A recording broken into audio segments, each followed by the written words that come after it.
This is Dick's Sporting Goods Kickoff Week. It's a hot night in Waco, burning with anticipation. Baylor flaunts Robert Griffin III, one of the most dynamic playmakers. Tonight he faces the defensive mastery of TCU's Gary Patterson. The undefeated Rose Bowl champs aren't looking back at recent glory. It's a new season for the Frogs, filled with high expectations, starting right now.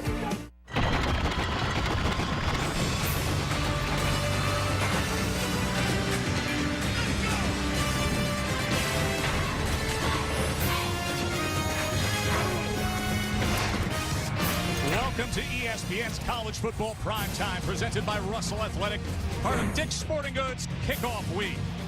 Tonight, from Floyd Casey Stadium in Waco, Texas, the Rose Bowl champs, the TCU Horned Frogs. They meet a Baylor team coming off their first bowl season in 16 years. Good evening, everybody. Joe Tessitore alongside Rod Gilmore, and we will visit with Samantha Steele in a moment as we welcome everyone back to the Friday night primetime game. We've got an upgraded schedule. You're going to see the Big 12, the Pac-12, teams like TCU and Boise, and we start with these Rose Bowl champs. And all week long, Rod, we've talked about this. Are they a winning team, or now are they a winning program? Well, I know we think they're a program. We've seen them practice, and they're very talented. But that's not a game. That's practice. And they lost an awful lot from last season. 5 NFL draft picks, 8 guys who were also good enough to be invited to NFL camps. And the biggest loss, Andy Dalton. And we're talking about probably the greatest quarterback in TCU history. Great Rose Bowl game for him, and he was lights out. So guess who has to step in for him? Casey Paul Hall. Now, Casey hasn't played an awful lot. He's only a redshirt sophomore, but guess what? He is a talented guy, strong arm, probably a better runner than Andy Dalton, but he can't run the entire offense. They told us that. They're only going to run about 65 or 70% of what Andy Dalton could do. So he's a better athlete than Andy Dalton, but the best athlete playing quarterback in college football plays for Baylor. Yeah, you know, Michael Vick won't like it, but this guy, greatest athlete playing quarterback in football in the country. This guy is a phenomenal track athlete. Yeah, 400 meters, 400 high hurdles, but in addition to that, he is all quarterback when it comes to football season. I love the way he stays in the pocket and delivers the football, but when he gets to the edge, he is a problem because of his speed, and he runs his spread option attack and does it very, very well. Kickoff is moments away. Sick 'em Bears is the battle cry. They better be ready. TCU wants to stay on top. It's your Friday night. I wanna set you free. I wanna get you high. I wanna be your Friday night.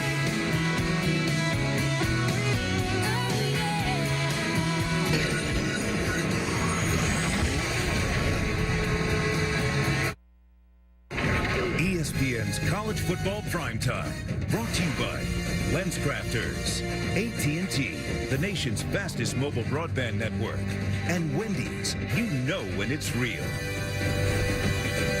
That was the Traditions Rally last night here at Baylor at the Fountain Mall. The 62nd year that Floyd Casey Stadium is home to the Bears. Of course, the head coach for the Bears, Art Briles, he is Texas through and through, played Southwest Conference football, was a high school coaching kingpin in Texas, then success at Houston. Now his 4th year here at Baylor. He's added some coaching firepower to his staff. For more on that, we welcome Samantha Steele to the ESPN family. Thanks, Joe. Everybody knows about this TCU offense, but what about the Baylor defense? Last season, they gave up 435 yards per game and 45 points to this very same TCU team. Do not expect to see that again tonight. They have changed everything on defense, and that starts with their defensive coordinator, Phil Bennett. While at Pitt, his defense allowed the least amount of explosive plays in the nation. They're going to need to show up in that area tonight. They'll probably use 5 DBs most of the game to try and keep everything in front of them. I talked to Coach Bennett yesterday. He said he's confident in his 11 starters, but depth will be an issue. And guys, with this heat, it's going to be an issue early. No doubt about it, Sam. It is hot, Sam. You better stay warm down there. Gary Patterson's led TCU 27 wins in their last 28 games. ESPN, the magazine, had a survey of current coaches. Gary came out on top as the best coach in college football out there. Gus Evans to kick. Baylor to receive. Jones and Martin back deep.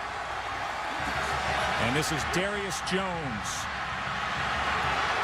And Jones is taken down hard at about the 27-yard line by Travaris Battle.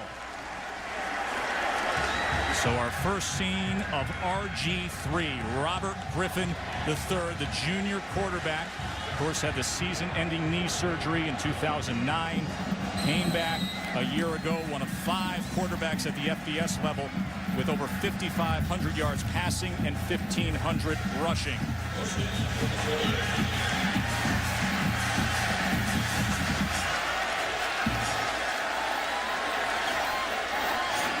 And he completes his first pass of the season to Kendall Wright, the senior receiver. A closer look at that Bears offense, Rod. Spread offense, very quick guys all around, and in the backfield, Terrence Ganaway, big back, he'll carry it a lot.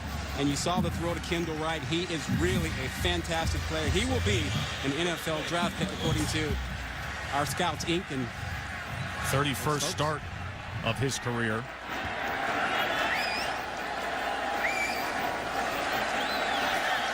Griffin struggled against TCU last year, which was 16 of 28 for 164 yards. Sprints to the near side and complete again as Wright stepped out just short of that line to make. Riles said that this offensive line is the best he's had at Baylor. Keep in mind, he had a first-round draft pick last season. And how about some of the size? Big Blake in there, and Robert Griffin. Griffin, the big guy, goes at about 330 pounds. Well, that line judge is marking it a first down.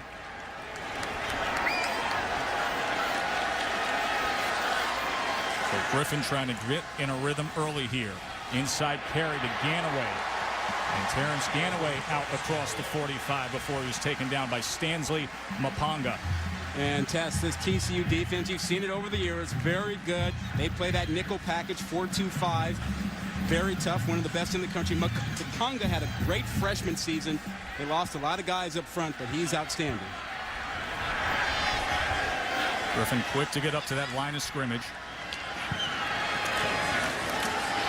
Once again, Ganaway. And a good gainer down to the 43-yard line before Karen Kuba was able to corral him. A gain of 12 for the senior running back. Remember, inexperienced defensive line against a veteran offensive line.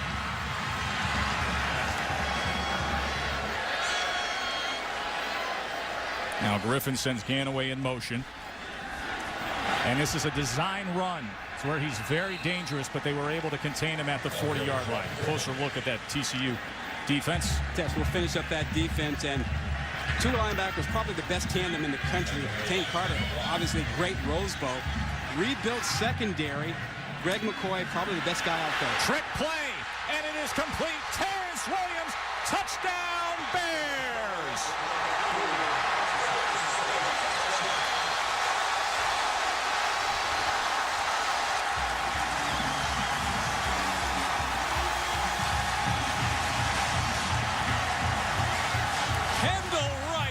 To Terrence Williams, receiver to receiver. How do you do?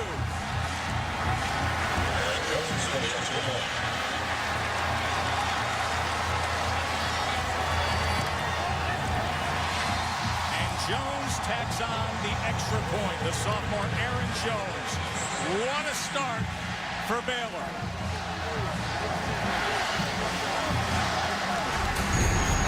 A new season and a new beginning. Terrence Williams on the receiving end.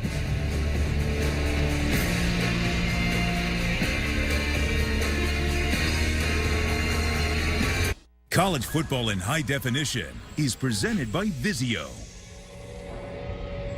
A year ago, TCU beat Baylor 45-10. Baylor jumps out in front this year.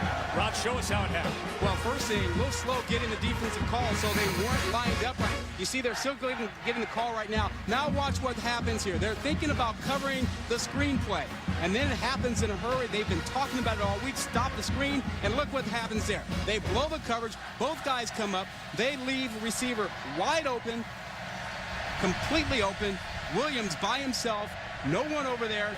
and a combination of problems. Late getting the call in, overplaying the screen, and a blown coverage because both corners, corner and safety, went after the screen recipient. For his second career touchdown pass.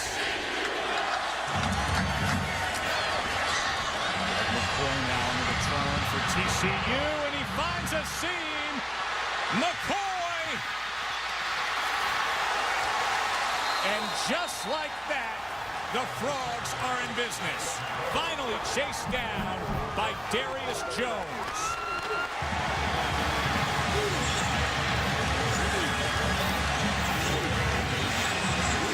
Well, we've talked about TCU being a program, and one of the overlooked things is their specialty.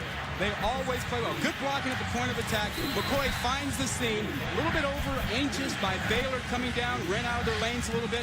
McCoy took advantage of it. But special teams a big part of what TCU brings to the party. 73-yard return. Casey Paul Hall, the sophomore quarterback, first start of his career. Tucker, Matthew Tucker inside the 10. So Paul Hall takes over. Randy Dalton, who was the second-round pick of the Bengals. We talked about it. Bigger arm than Dalton, faster, stronger, better size. The question, of course, leadership, decision-making, experience. Yeah, well, remember, Dalton was a 4-year starter. He wasn't experienced right off the bat.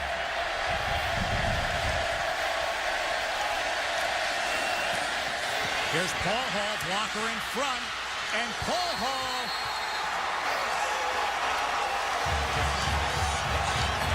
touchdown. They were late in calling it, but he came across. Good block up front by Luke Shivers. Yeah, well, this is the power game. They will run it typically speed option outside, get that foot, the quick guys outside, but when they want to pound you, they use Shivers, and they come right at you this time with Paul Hall, who's not a small quarterback. Logan Brock and Luke Shivers after McCoy set it up with a big kickoff return. Good blocking up front by the fullback and tight end. And Casey Paul Hall, opening drive of his starting assignment, brings it right in. Who caught your breath? Oh, boy. A lot of people were talking about this game as being one of those gems of the opening week. So far, living up to the hype. So talk about a hot start to this ball game. They're checking to see if Paul Hall's knee was down before he crossed the plane. That ball was across the plane as his knee came down. That's got to be marked a touchdown. That's not enough to overturn that call. Remember, indisputable evidence. After further review, previous play is confirmed. Randy Crystal, our referee, Jack McDonald, our replay official, and a good start for the career of Casey Paul Hall. Set up by the special teams, 73-yard kickoff return. And Gary Patterson, yeah, going to be a lot of sweating tonight, but that makes him feel a little better.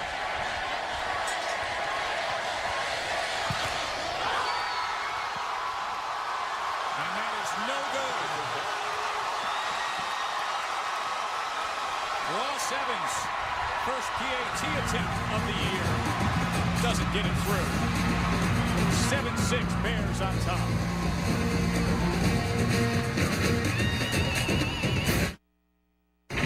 ESPN's College Football Primetime, presented by Russell Athletic, who remind you that together we are.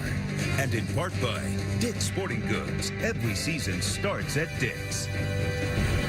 Rod Baylor has live bears down here in Waco. That's Joy, 330 pounds of Joy.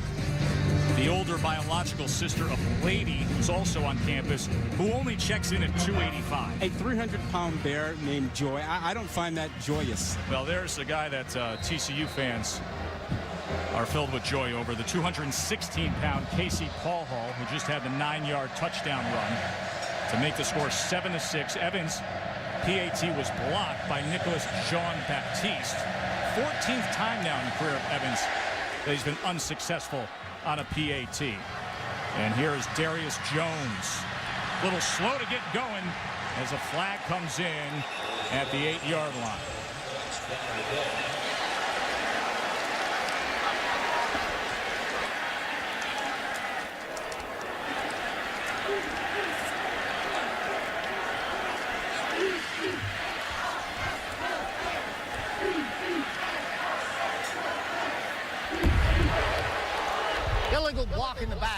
during the return. Number 5, half the distance to the goal, first down. It's Antoine Goodley for Baylor. Saturday Night Football presented by Southwest Airlines. Oregon LSU. It's the Cowboys Classic. Part of Dick's Sporting Goods kickoff week Saturday at 8 on ABC. Did you happen to see what Garen Thomas said in that ball game about bigger than the national championship game? You kidding me? That was his quote. Well, and more. He said if they lose to LSU, Oregon's season is done. I can't believe that. No, it is a huge game. It's the beauty of college football. One of the biggest games in years, opening week. Now the inside feed here as Ganaway able to gain a few. Now that opening drive, Baylor was perfectly balanced. 3 runs, 3 passes, trick play, got him a touchdown, kept TCU's defense off balance. 3 receivers stacked as Griffin takes it on his own to the 10-yard line. Line to make is the 14. Yes, RG3.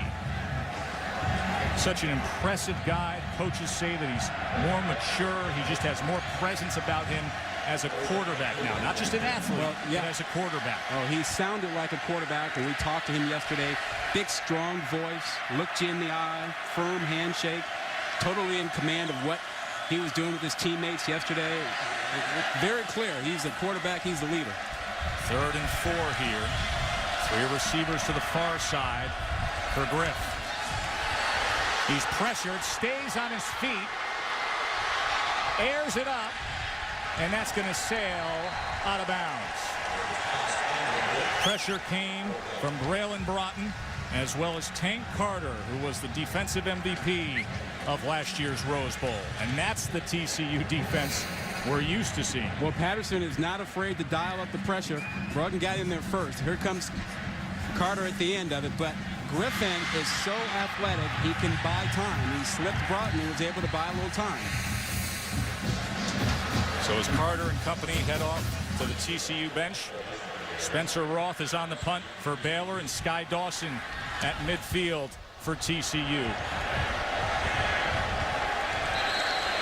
And this is going to bounce out at about the 47-yard line. That TCU offense, when it comes to the guys behind Casey Paul Hall, well, veteran running back in Ed Wesley. Yeah, and then I think about Hicks, a guy who was really great a couple years ago, injured most of last year. He's a veteran receiver that can help them. That offensive line, bunch of new starters up front, but they looked good on that opening short drive they had for that touchdown. Yeah, they powered their way in there with Paul Hall running the ball in from 9 yards out. Touchdown to the 47.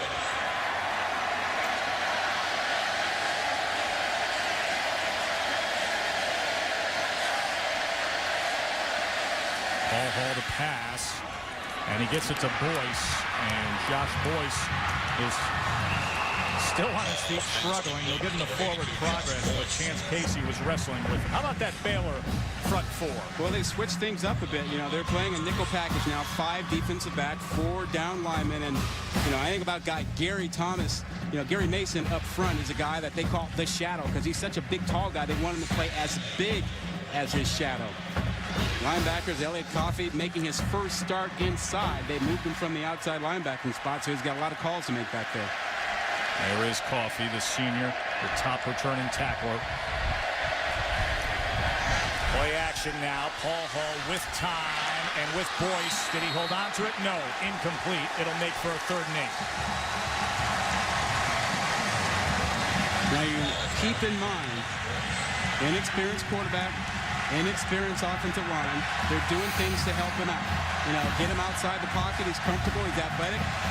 And didn't get a little help there from Boyce, who just lost that one there after he had it, started going down. But Boyce is a guy that can make plays. He can be a big-time receiver. One drop like that isn't going to bother him. They'll keep going back to him, and he's a guy that can really have an impact on a game. Freshman All-American a year ago. 3rd and 8. Ball was tipped and off the hands of Boyce. So the good field position for TCU after the defense did the job. Now the Baylor defense responds.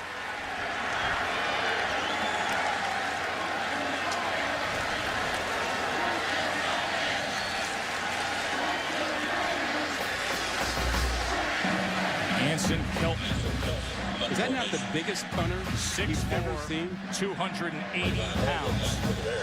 Baylor doesn't have a single starter on the defensive line who weighs more than Anson Kelton. And the fair catch is brought in at the 20. Hot night and hot action. Baylor up 7-6. Baylor up a point on number 14 TCU. Rod, here's what they're trying to build on. They got a bowl invite last year, ending a 16-year drought. They created some positive momentum, but then sagged off the last 4 games. Yeah, but they got to their first bowl game. And the other thing is Art Browse is building. You notice that he's not only doing a great job recruiting high school guys, he's getting good transfers in here as well at Baylor. Talk about some of those guys as the night progresses.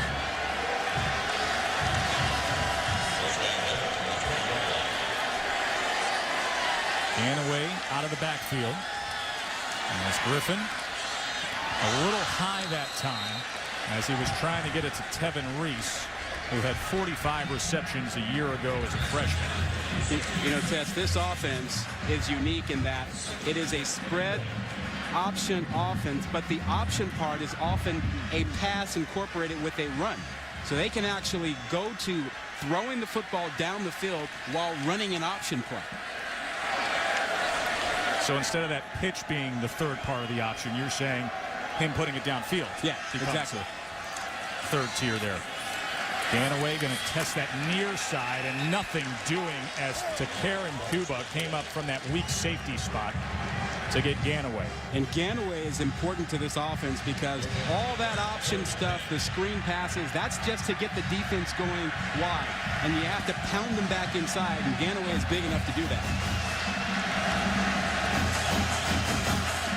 3rd and 10 now for Griff.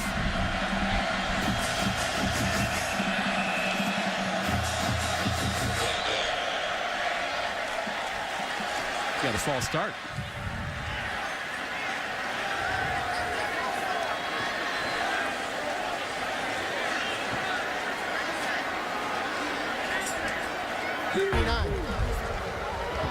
False start. Offense. Number 79. 5-yard penalty. 3rd down. Now that's the other Robert Griffin. That's Robert T. Griffin, the right guard.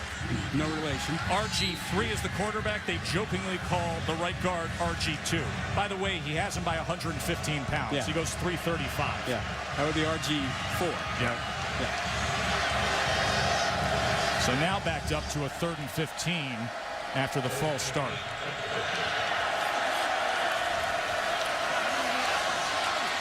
Griffin trying to shake loose and nowhere to go at all. Braylon Broughton, DJ Yendry, and Stanley Mapanga meeting up with Robert Griffin III. Well, when Gary Patterson can get you in predictable situations, you're going to feel the heat. And 3rd and 15 is pretty predictable. They run a stunt here. Mapanga comes on a twist from the outside to the inside, beats his man. He's got great speed, great athlete, Mapanga, to make that sack. Spencer Roth, a true freshman from Knoxville, back on to punt. Sky Dawson from just over midfield, and that's a good special teams tackle that time by Darius Jones. Sky Dawson unable to shake loose. Of course, a year ago, the magic happened for TCU. 13-0, all the glory out in Pasadena. Number 2 in the final rankings. You know, going into the year, folks called Andy Dalton a late-round draft pick, maybe even a free agent. He played his way into a second-round pick of the Cincinnati Bengals and will be their starter opening weekend. You can see a lot of folks made that 87-mile trip down to see their team have their opener this year.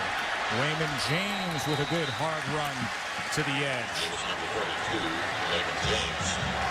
You know, Tess, TCU has 3 or 4 really good running backs. That is the strength of their offense. James is one of them. Wesley is another. We'll see. They'll just keep rotating them in, and they look alike. They do. They're about, what, 200 pounds and 5'9"? A lot of guys that are about 5'9", 200. A lot of bowling balls in the backfield at TCU. Hard to tackle. And here's Matthew Tucker. And now Sky Dawson coming around, and a good block in front for Dawson to pick up the first down before Elliott Coffey finally got to him. That was Matthew Tucker, the running back we were just discussing, getting out in front for the speedy receiver. Yeah, they want to use that as a change-up. Dawson is incredibly quick and fast, and that works. Track champ in 60 meters. He's 6.69. Crazy. You get him going to the outside, then you have those big running backs to run back inside with.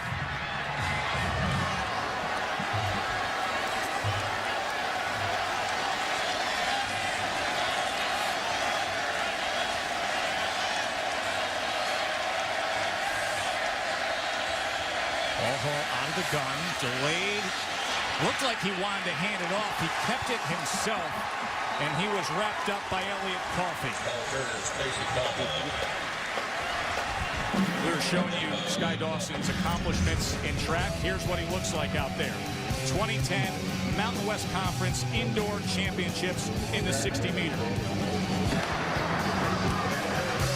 This ends up being the 3rd fastest time in Mountain West Conference history. That's 6.69. But what that means is you have to respect that speed when he's on the field, so he's going to get a lot of room and draw some attention. 2nd and 12 for Paul Hall. Pressure up the middle. He launches it up. Boyce is underneath it, and Boyce is tripped up inside the 10, all the way down to the 40-yard line. Mike Hicks got just a piece of Josh Boyce. And Boyce was able to get there because of the great clear-out run by Dawson. Look at the pressure inside by Jean-Baptiste, but Paul Hall hangs in there to get the ball to Boyce. But Boyce got open because Sky Dawson was able to draw some attention as he ran a post and cleared it out for Boyce to get free behind him. You see that there is a Baylor defender down at the end of that play as the medical staff tends to him.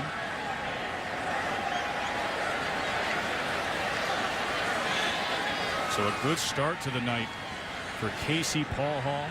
Had the rushing touchdown, and now a big completion to put TCU in scoring position again.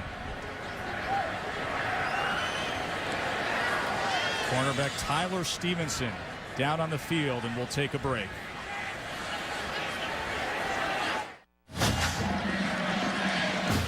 Tyler Stevenson made his way off the field, was able to walk off the field, the cornerback for Baylor. Baylor up a point, but TCU, with that big strike to Josh Boyce, is in good position here just inside the 5-yard line.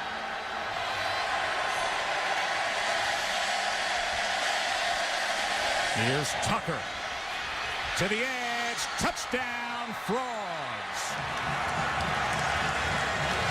16 career touchdowns now in 27 career games for Matthew Tucker. And that is the 3rd TCU running back we've seen handle the ball in a big situation for them tonight. Tucker also over 200 pounds. He's the biggest at 6'1", 218. They are loaded in the backfield. Evans this time gets it high enough. Remember, first PAT of the night was blocked. Well, they do a really nice job of packing them inside with that full house formation, and they get Baylor focused inside, and they get a little bit of leverage when they pull the blockers out in front. It's really easy for Tucker to get to the edge, as they just kind of seduced all of the Baylor linebackers and safeties to stay inside with that full house backfill set, and then got the leverage on them by pulling a guard around to seal everybody inside. Boyce had that 38-yard reception. Set up Matthew Tucker with the 4-yard touchdown run. So Tyler Stevenson go down at the end of that play. and Josh Boyce hauled in. Baylor, of course, talked about it all week, Rod, prepping for this game. A little thin in that defensive backfield to begin with. Yeah, they can't afford to lose much. You see Phil Bennett there working with his guys.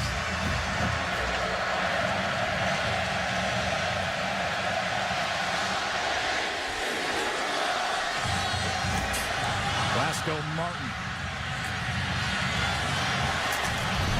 And Martin is hit hard at the 20. Sam, what can you tell us about Stevenson? Yeah, you guys saw him come off. He's in excruciating pain. It's that left ankle. I haven't gotten anything confirmed yet, but it looks terrible right now. He has teammates, one of his teammates almost kind of sitting on his lap trying to console him. They're rubbing his head right now. Guys, he's having a hard time. Here's the worst part about it. His backup, KJ Morton, is out. They are already very thin in the secondary, but especially at corner. That's a huge blow for this Baylor defense. KJ Morton, a JUCO transfer who is injured. They've gone so far in that defensive backfield, Rod, as they brought in a transfer, a basketball player from Gonzaga who they said could hit the field. We'll see if that happens here tonight. And that quick toss, almost a lateral, as Tevin Reese was unable to corral it. You know, it just seems like after that opening drive and in the bad field position that somehow Baylor kind of lost their focus a little bit. TCU came right back and a couple mistakes, and now they're sort of fighting themselves. A couple mistakes, penalties, dropping balls. Yeah, last two drives, 6 plays, a yard, and 2 punts. First drive, 6 plays, 72 yards, a touchdown. There's Ganaway, and he's able to get about 3 yards as Chris Gardner, the backup middle linebacker, was able to find Ganaway. Well, put him in another 3rd and long now for Griffin. Yeah, and if you can't get your linemen on those linebackers, they're going to make plays all day. And right now, you're in a situation where Gary Patterson can dial it up and come after you.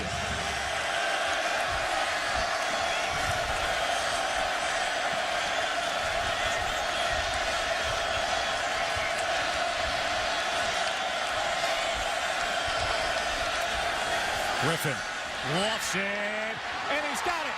Complete to Kendall Wright, a first down for Baylor to the TCU 45. Jason Verrett was on the coverage of the senior Kendall Wright. Well, yeah, and he beat him. You know, man coverage, a little bit of pressure inside, and he just beat Verrett to the outside.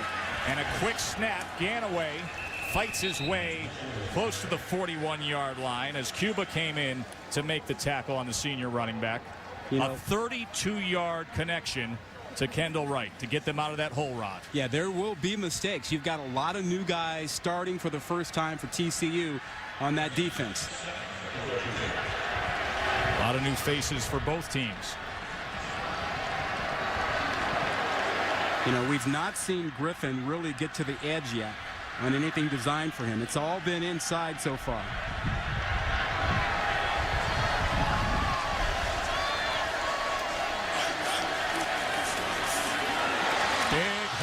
Time for Ganaway, and RG3 just put it right in that pocket.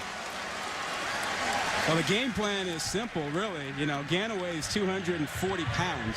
They want to use him inside, and they want to use Griffin's speed and the screen passes to the outside to make that defense move around and be a little soft inside.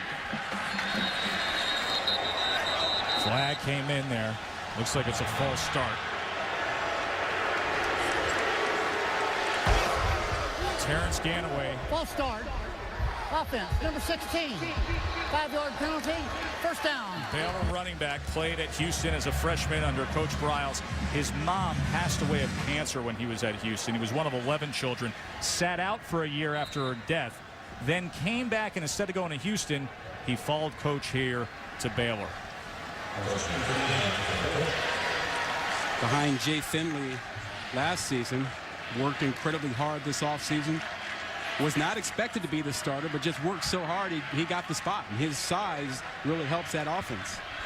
Finley, of course, was drafted by the Bengals. Such a productive back here at Baylor. And we get a glimpse of Robert Griffin III's ability to sneak through the middle of that defense. Sam Carter and Ross Forrest on the tackle of RG3. 2nd and 10 in and Jared Salubi comes in to see his first action. Play action. He's going downfield for it all. Touchdown, Baylor! Kendall Wright. He's thrown one, and now he hauls one in.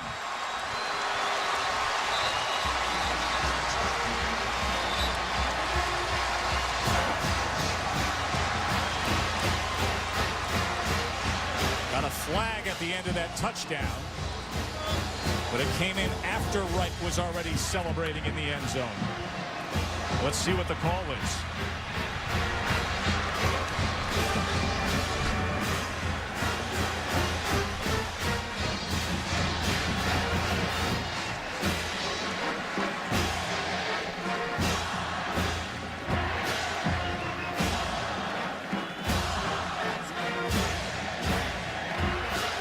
Big plays for Baylor tonight.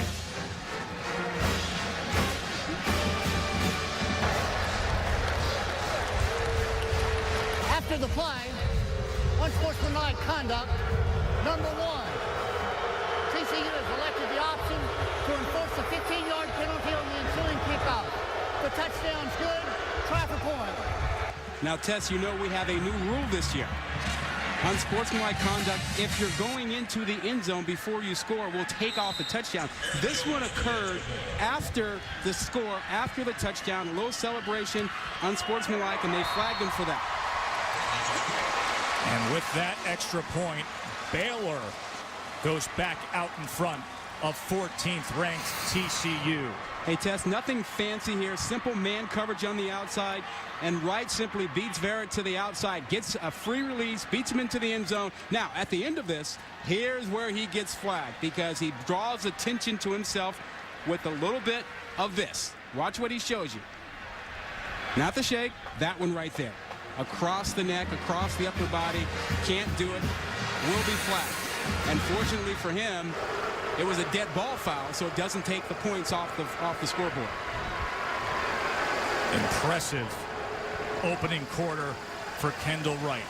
He had a 40-yard touchdown pass to Terrence Williams on the opening drive, and here with the 35-yard touchdown reception. How do you feel about that new rule? It hasn't gone into effect in this game because that was a dead ball foul, not a live ball. How do I feel about it? Yeah. I feel that you and I spent an hour and a half in a seminar debating it with Rogers Reddings, the head of officials for college football. And I think we could debate for another month. We're going to see it. It's going to happen. If not this weekend, real soon. Somebody is going to make a mistake and draw attention, celebrate going into the end zone, or a teammate will, and the touchdown will not count. By the way, Rogers is here tonight at this Friday night game. But as we said, dead ball, the 15 yards, march back here for the kickoff. If that happens in the field of play, it's a spot foul. Excessive celebration, taunting the unsportsmanlike. Then Parks to kick. And here is McCoy. Remember, he had a 73-yard return last time, and here he goes again. Good block out in front. Oh, boy, McCoy inside the 25.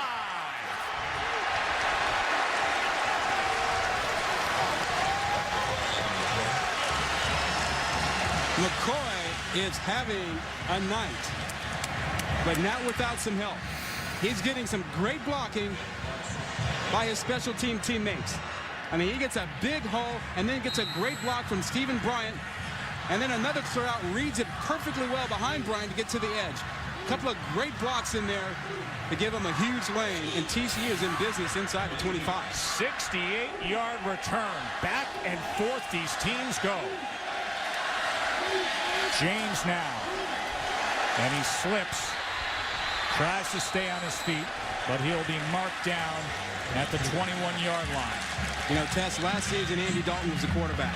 This area of the field, the scoring zone, once you get inside that 30-yard line, around that 30 scoring zone, they trusted Andy Dalton to take shots if he wanted to. I mean, they felt really good about him making plays, taking gambles. Maybe not so with Casey Paulhall. They open up running. Do they let him throw it, or do they keep it on the ground here? Paulhall. He's going to go to the end zone. And that is batted away Good defensive play by Chance Casey. And that was almost picked off. Casey did a great job. He turned his head, found the ball, played the ball at the highest point. This is textbook cornerback play. He finds it, and he gets up high. That is a great, great play. It's been a long time since Floyd Casey Stadium in Waco's been this loud. They are loving it. Well, here again, 3rd and 10. How much do you trust your quarterback? I mean, you're at the edge where you can try a field goal. This is where Dalton was at his best. Exactly. Now we find out about the sophomore as the play clock runs down. And a timeout is called by TCU. Timeout. TCU. This will be a 30-second team timeout. Let's go to the studio and check in with Ryan Burr. Ryan. All right, Joe T, let's get a studio update now. Youngstown State and Michigan State. Larry Capers gave the Spartans a 7-0 lead, but back comes Youngstown State, Yelani Barosa. But they missed the extra point, so 7-6 Michigan State. The Spartans are first and goal. We'll keep you updated. Joe and Rod.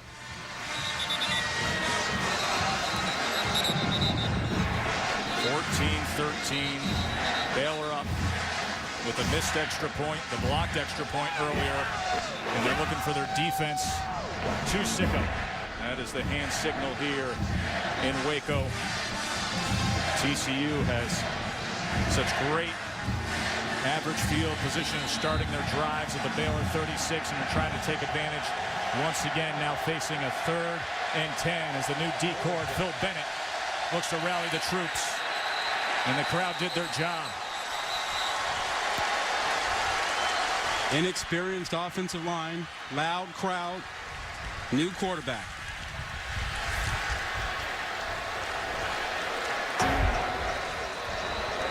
False start. Offense. Everyone but the center.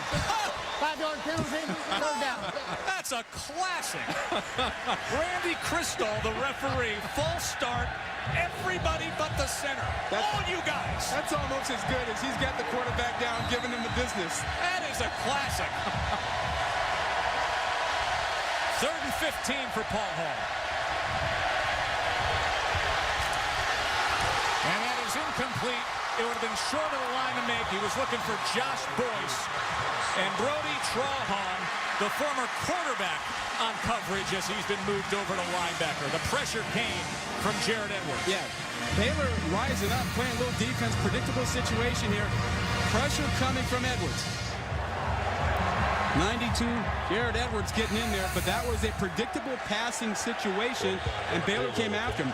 They're on the edge here. It's a pretty deep field goal for them. Ross Evans, 11 of 13 last year with a long of 43. This from 44. And he puts it through. So TCU retakes the lead. For tonight's Real Deal, brought to you by Wendy's, we take a look at Robert Griffin III and all the accolades and the great resume that he's been building, Rob. Yeah, I keep telling you, track man, but he is a quarterback. No mistake about it. Look at that, almost 65% completion percentage. And he's not afraid to stand in the pocket and deliver the football. You can vote for the Real Deal at ESPN.com on your mobile phone. Oh, look who's sitting there on the sideline. Number 9. Yeah. That is Lake Seastrunk.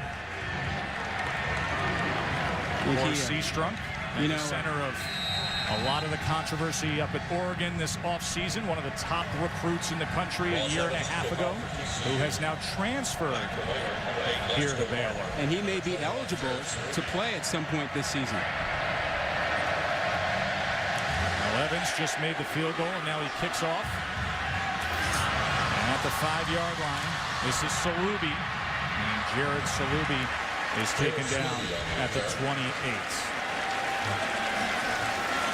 So Lake Seastrunk, who grew up about 35 miles away in Temple, Texas, was a big-time recruit who made his way out to Oregon. And then you know all the controversy of the NCAA requesting information surrounding Willie Lyles, and Seastrunk's name attached to a lot of that.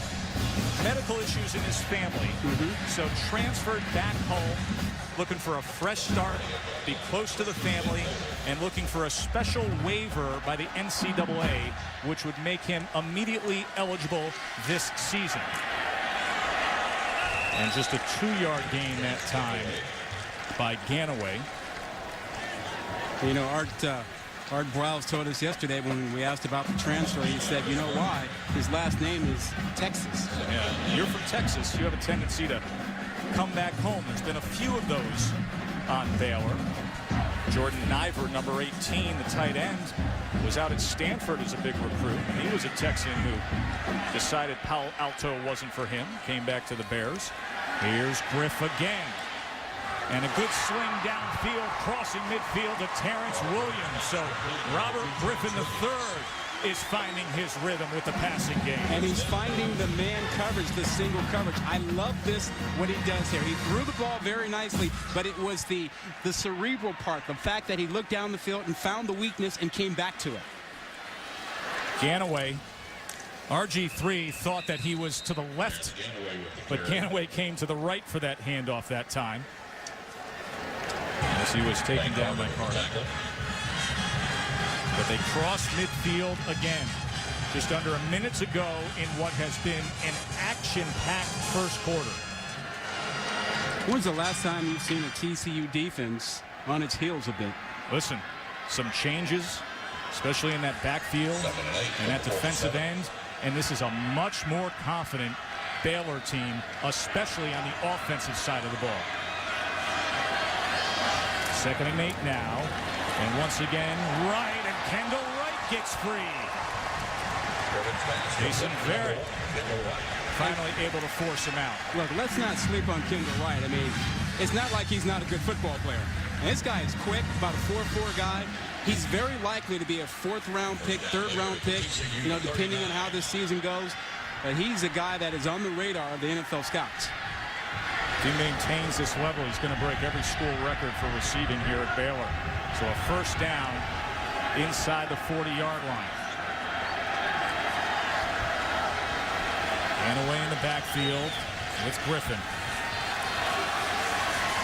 Anaway just a gain of 2 that time as Chris Gardner was able to find him.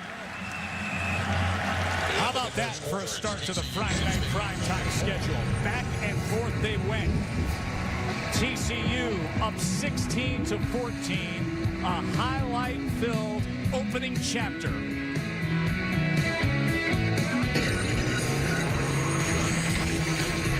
Getting back to the traffic.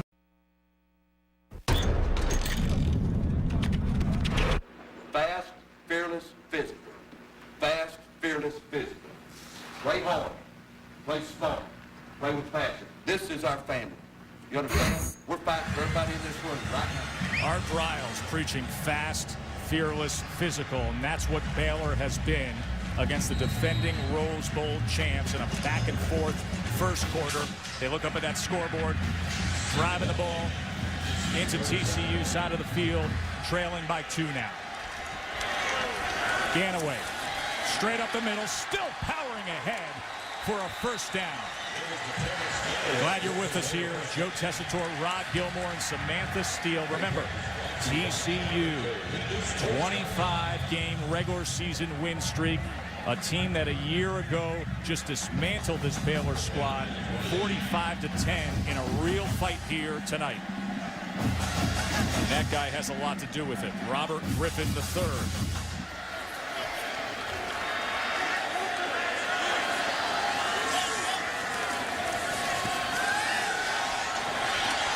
Strike, and once again into the end zone is Kendall Wright.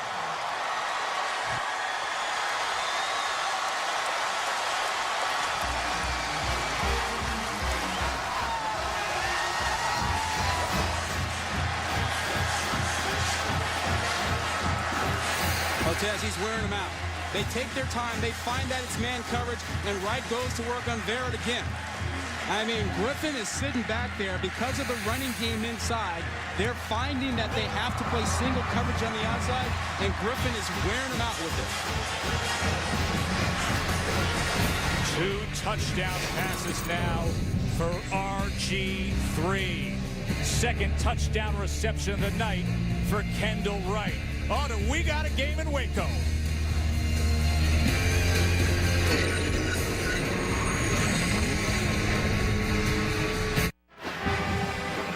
Gary Patterson is not used to sweating over his defense, Rod. No, not at all. I mean, he thought coming into this game that if they handled the screen passes, that they'd be in pretty good shape. Well, it hasn't been a problem with the screen passes. It's been the trick screen pass. It's been the deep ball. And Kendall Wright has been involved in every last one of those touchdowns. And there isn't a better defensive coach than Gary Patterson. TCU's led the nation in defense 5 of the last 11 years, but Kendall Wright is having himself a very special night. And they're going to loft this short as it is fielded by James, and he gets it out to the 40-yard line. Let's check in with Ryan Burr. Ryan? All right, Joe T, we told you Youngstown State cut it to a 1-point lead, but back comes the Spartans. Kirk Cousins going up top to B.J. Cunningham. 55 yards, and Michigan State was in business inside the 20-yard line. LaVon Bell does the rest, takes the handoff, scampers outside, and just like that, Michigan State back up 14-6, 2:20 to go in the half. Joe? 40-yard line is actually TCU's worst starting field position, but Ed Wesley tries to make up for that, looking to spin free, but unable to get past Joe Williams. Let's check in with Sam. Yeah, guys, for the first time this game, it is nearly silent on this TCU sideline. But make no mistake about it, Tank Carter is doing everything he can to get these guys going. When Jason Barrett came off the field after getting burned by Kendall Wright, he got in his face a little bit and said, hey, there's no time. No time to be down about this stuff. He was disappointed, but Tank Carter's doing his best to get everybody going. Jason's had a tough go of it, Samantha. 2nd and 6 here. Sky Dawson looking to reverse field. And that's his quarterback out in front, and watch out for Dawson. Showing a little of that track speed. Ahmad Dixon was able to chase down the junior Sky Dawson, but a 32-yard gain on what is a design counter that we saw in practice this week, Ralph. Yeah, the idea is to get you flowing and then simply let Sky Dawkins do it with his speed to get you out of position and show you a big play. Now what they do, once they get you thinking about that on the edge, they come back and pound you inside with those big running backs like Ed Wesley.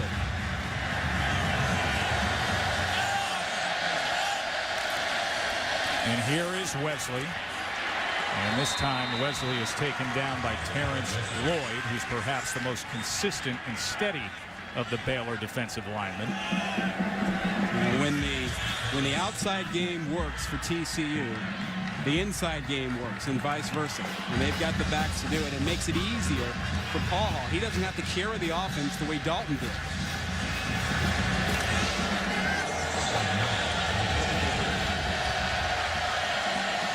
Josh Boyce goes to the far side for Paul Hall as Wesley is in the I formation as the tailback.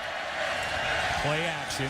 Paul Hall, plenty of time, and a touchdown to Logan Brock.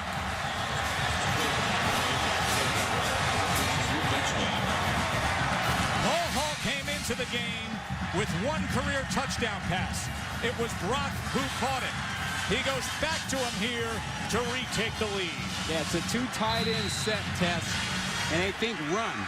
And you simply have Brock go right up the seam while everybody's thinking about that running game with the big running backs, and they get an easy touchdown throw.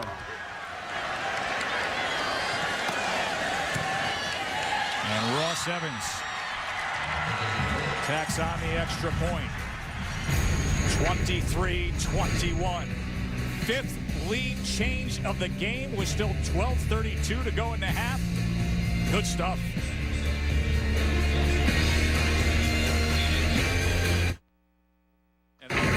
ESPN's College Football Primetime. Brought to you by the Lexus Golden Opportunity Sales Event. Now through September 6th. See your Lexus dealer. And the Principal Financial Group. It's time to see your financial future. It's time to dream again with the Principal. TCU up 23-21. A little Texas brawl here in Waco. 5 lead changes. Of course, Dallas sports fan, for everything you need to know about the teams you care about, you can log on to ESPNDallas.com. You can watch your daily Dallas Sports Center every morning. All the coverage you're used to from ESPN. It's got a local favorite, ESPNDallas.com. And Rod and I will have a post-game wrap on ESPNDallas.com following this Baylor TCU game. You can log on right now and check on the greatest Dallas college football game. You know, Tess, we've got ESPN.com Dallas up here in the booth too. You got everything working. You're Mr. Technology.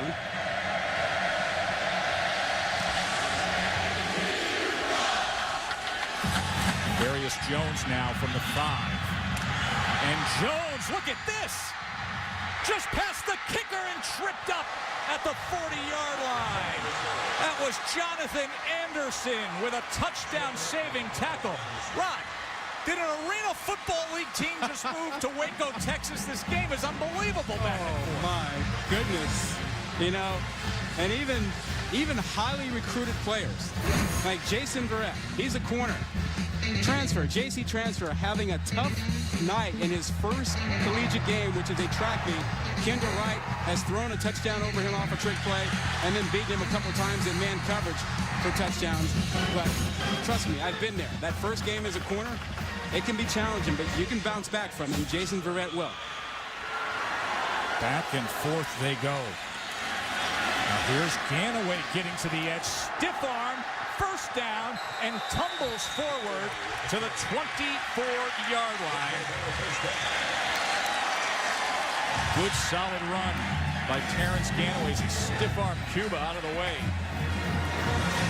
They are hurrying up at the line of scrimmage. Griff feeds him again, and look at Ganaway shredding now into this TCU defense. Tess, you know, when you get your linemen on those linebackers, it's easy to run inside. Baylor has everything working now. The deep ball against man coverage.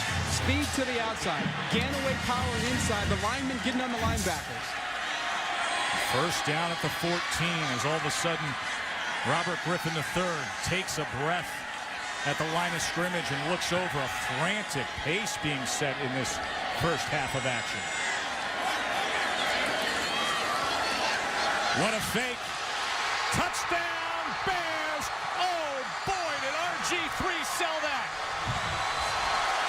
Jordan Nyber, the transfer from Stanford, on the receiving end. And Griffin sold that fake.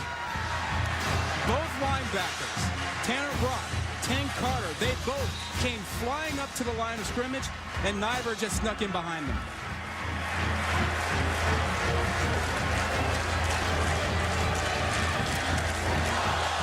That is blocked. 2 block PATs tonight. Each team has had one. That looked like big Braylon Broughton, so the score will be 27-23. Hey, Tess, your linebackers here. Look at what happens. They are thinking run because of all the success that Baylor's had. They come flying up. And then you see Chris Gardner, 33, should be back there, can't get back. He's thinking run. What a great play fake by Robert Griffin III. Rod, you and I, for years, have talked about our opening week game, and we always say the same thing. Typically, coming out of camp, the defense is ahead of the offense. Defense can just react. Yep. Athletes can just run to the ball. Yep. Not tonight.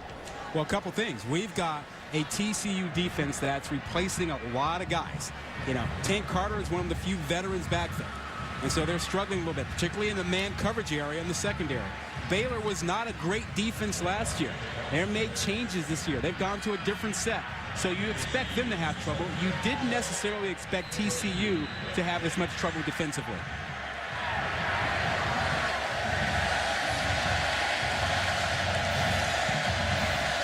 "27 points against a TCU defense. Unheard of in recent years. Here's McCoy. Remember what he's done tonight. And this time, he is taken down just over the 26. Nobody wants to kick off anymore. A fast start tonight, indeed. 7 touchdowns, nearly 400 yards of offense combined. Opening week, you typically have issues in your kicking game. And typically your offense is a little bit slow, a little bit off. Well, offense has been great tonight. Defense has been shaky. Special teams, at least tackling, has been awful. But the return men, fantastic. Wesley and Tucker in the backfield. And this is Paul Hall, and he took a big hit that time by Sam Hall. Welcome. Sam Hall coming up and introducing himself to Paul Hall. Oh, listen to that. Good, clean hit. Head up, eyes open. You know defensive coordinator Phil Bennett is loving some hard-nosed defense. Clear eyes, full heart. He was talking it up all day yesterday, wasn't he? So after the 4-yard gain by Paul Hall, now Wesley gets loose. Ed Wesley crosses midfield for a big gainer down to the 45-yard line. Well, we keep talking about these running backs, and you know that they're going to break them. They keep making guys miss, and that offensive line actually doing a really good job inside. Watch the way Wesley finds that outside after getting a great block inside by his left guard, Kyle Dooley, 55, and he just really cut off of that and did a nice job. Well, the Super Frog likes that offense moving the ball. Ed Wesley's done plenty of that 1,000-yard rusher a year ago, and Paul Hall looking to lean on him here. Pump fake, goes deep, and that was thrown to the outside of Josh Boyce. Joe Williams tried to come over. Yeah, Boyce frustrated there, and he actually toned it down a little bit. He's got a young quarterback back there, and he made clear it wasn't his fault, Boyce's fault. Now, I'm not sure you want to call out your quarterback publicly like that. I mean, right now, Boyce is the veteran. I mean, he's the guy that's played a lot more. And I'm sure he's a little frustrated. Had a drop early in the ball game. Hasn't had a lot of catches tonight. But he's a guy that's going to have to make plays for TCU.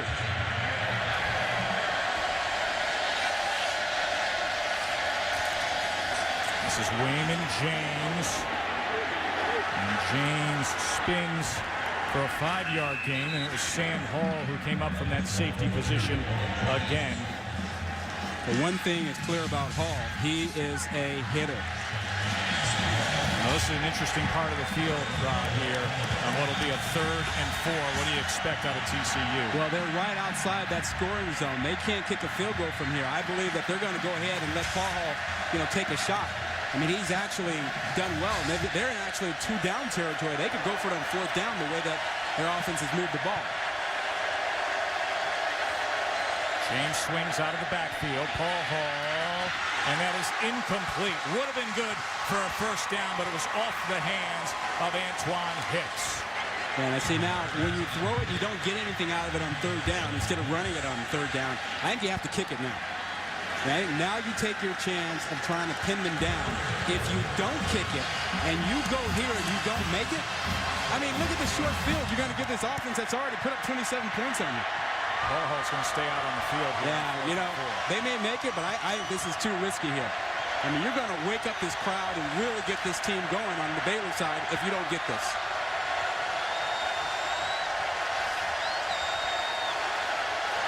Has time, has a man. Stretching for the 1st down is Antoine Hicks, and a flag comes in.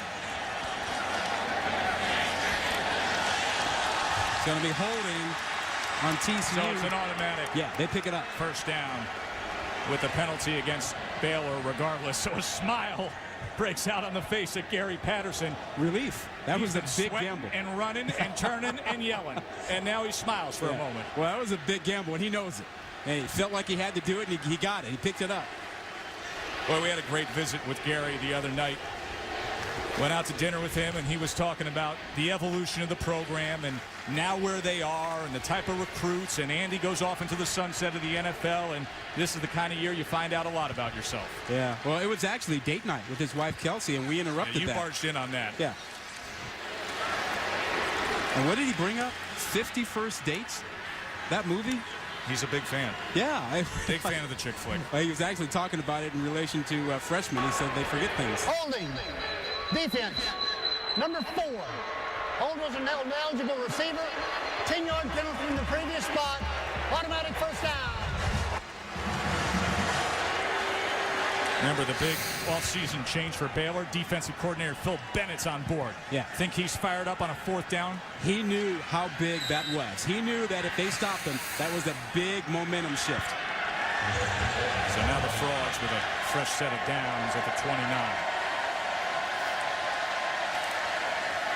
Ed Wesley. And Wesley is corralled at the 27 by Nicholas Jean-Baptiste, the former walk-on who's been blossoming every year, a 335-pound senior. Now remember the last time that TCU had a 2nd and short, they came with a formation of 2 tight ends, showed run, snuck one of their tight ends out, Brock, for a touchdown pass. And it was in this area of the field. That was a 23-yard touchdown pass. Here they set camp at the 27 with a 2nd and 8. Wesley again. Ball came out. And it looks like they're going to rule him down. Yeah, I think that's the right call. It looked like he was slipping, and then his knee hit, and then the ball came out. They'll make for a 3rd down and about 6. This is another big 3rd down. Right now, the 25. Options here. Yeah, 25, you're looking at a 42-yard field goal if you don't pick up another yard here. Moss Evans was consistent a year ago. But let's see what they do here on 3rd down. A delayed handoff, Tucker, and Tucker is wrapped up by Terrence Lloyd. Good defensive play by Lloyd. No, great play by Lloyd because he was engaged by a lineman. He disengaged from the block and came off and made the tackle. And that's a big-time play. Top of your screen, look at it. He's being blocked. He comes off the block and makes the play. If he doesn't make that tackle, they pick up a 1st down. So out comes the senior from Burnett, Texas. His 4th year as the starting kicker, Ross Evans. This from 41, he's made from 44. And that was off to the left. And Phil Bennett says, way to go, Bears. The defense holds, and Baylor maintains a 4-point lead.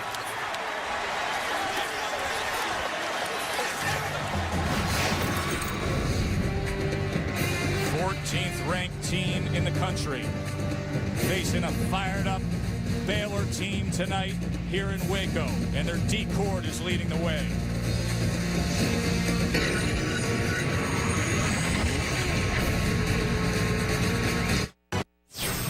Ryan Burr in studio checking out over on ESPN2. U.S. Open center court. A couple of Americans going to battle there. Jack Sock taking on Andy Roddick. Currently Sock up 2-1, but they are on serve. Deuce now in the second. U.S. Open, ESPN2 all weekend long. Currently Andy Roddick on center court. Joe T.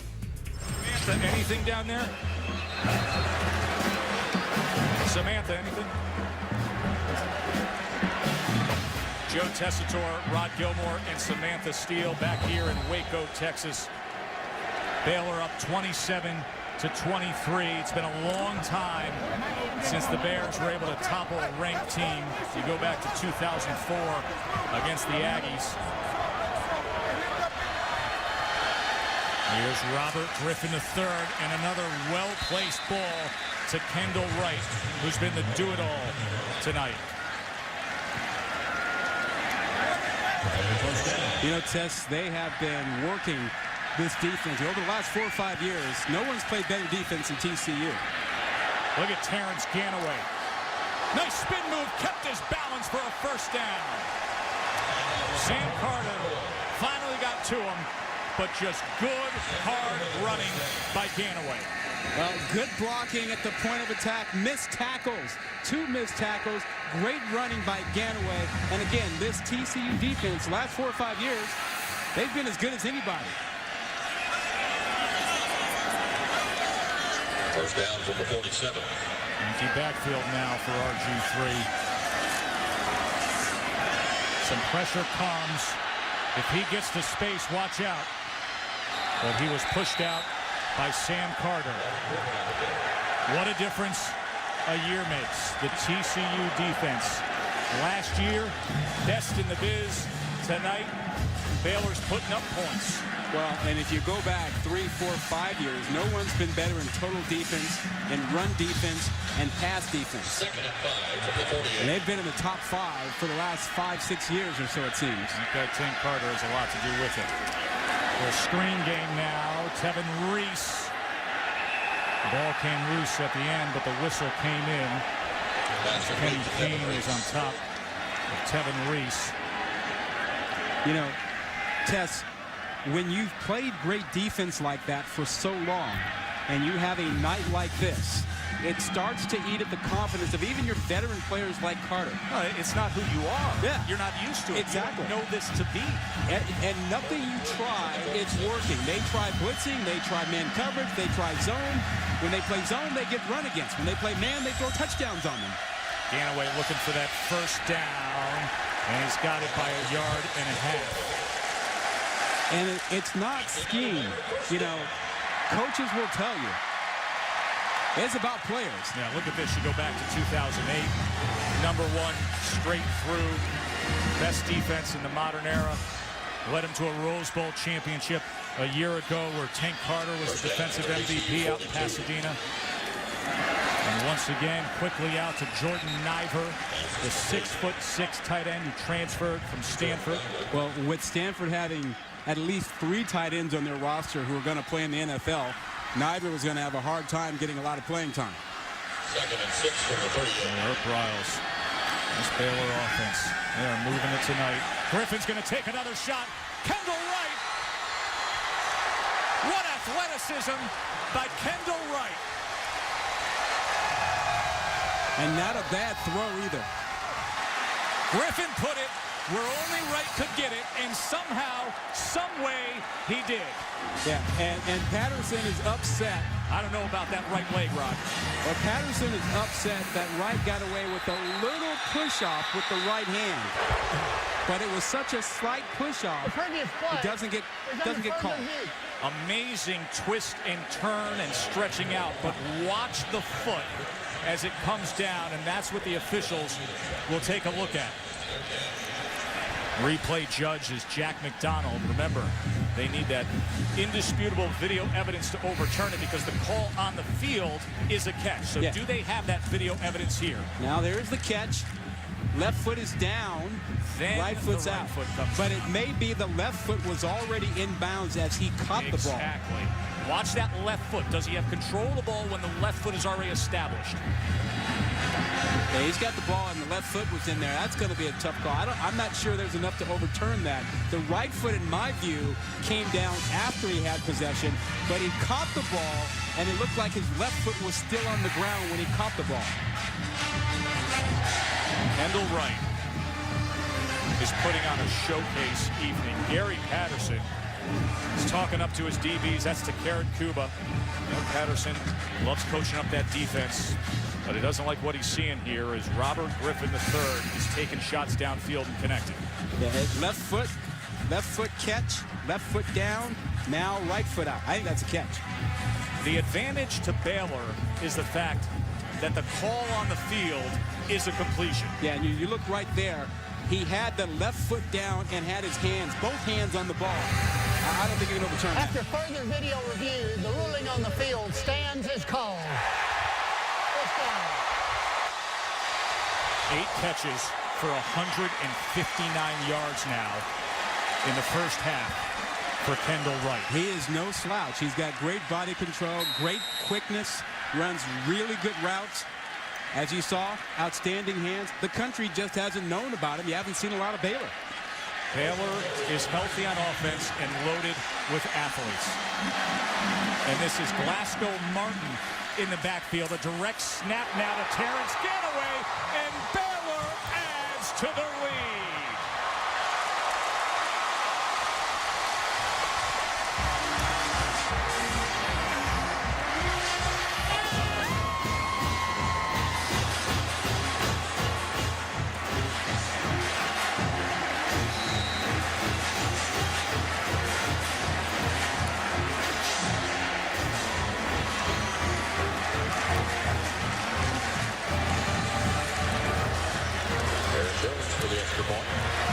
Jones with the extra point. An 11-point lead for the upset-minded Baylor Bears. Ganaway straight through the middle, and a dagger straight into the chest of Coach Patterson.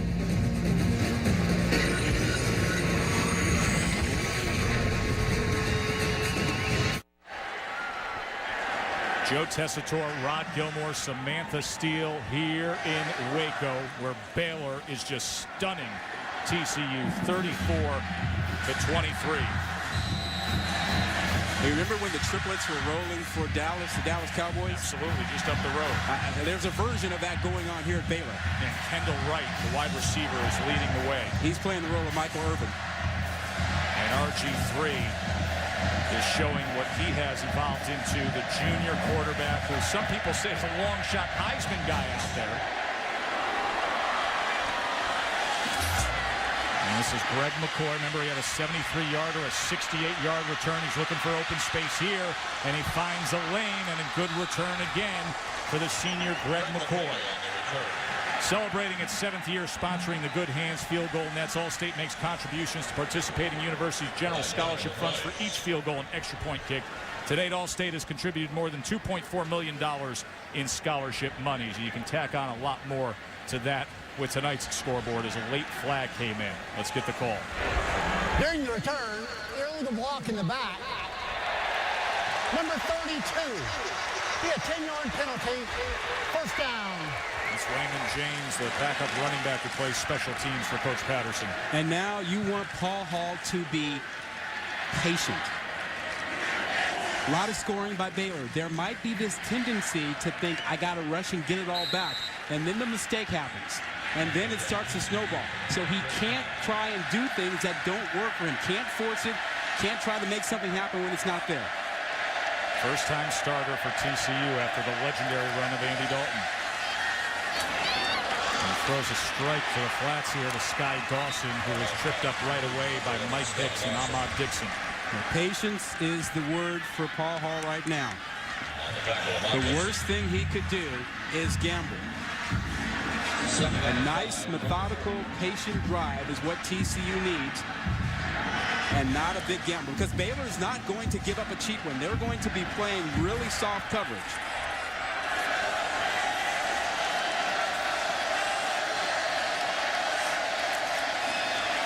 Sky Dawson now. Dawson looking for a block, and he lowers the shoulder for a first down. NASCAR Sprint Cup Series at Atlanta, presented by Pennzoil. Coverage begins on ESPN Sunday at 6:30 Eastern. There's a lot happening in Atlanta this weekend.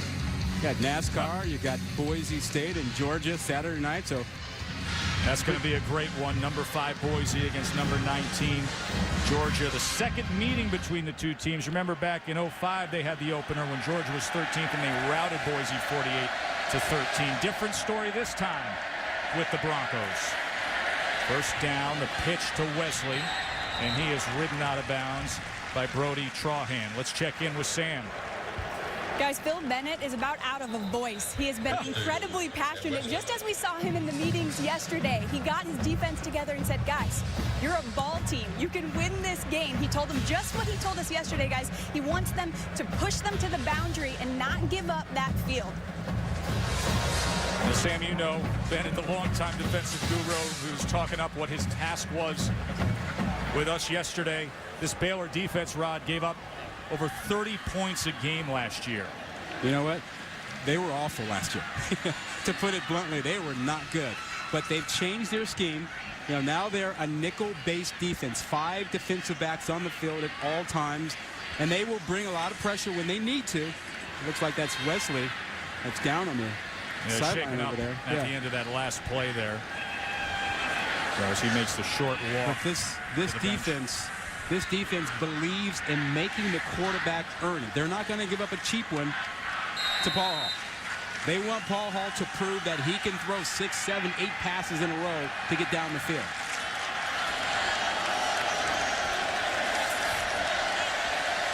Paul Hall out of the gun, 2nd and 7. Tucker and James in the backfield with him. Gets the protection and gets Boyce. And Boyce is able to secure it for a first down before he was ridden down by Chance Casey. And so far, so good for Paul Hall on this drive. He has not tried to force it. He's taken what's been there, the quick out, the quick pop to the screen, running it when they need to, but he's not tried to really throw it deep because it's not there. So he's being patient.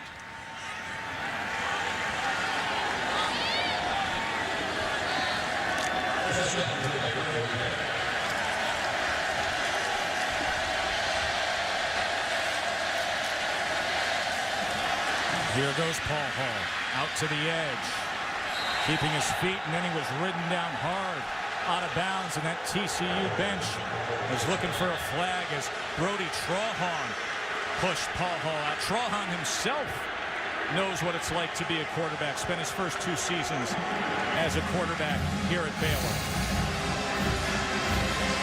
Hall misses the tackle. Not going to get a flag here, and he was still up and right on the edge. Trahan did a nice job of trying to finish up over there.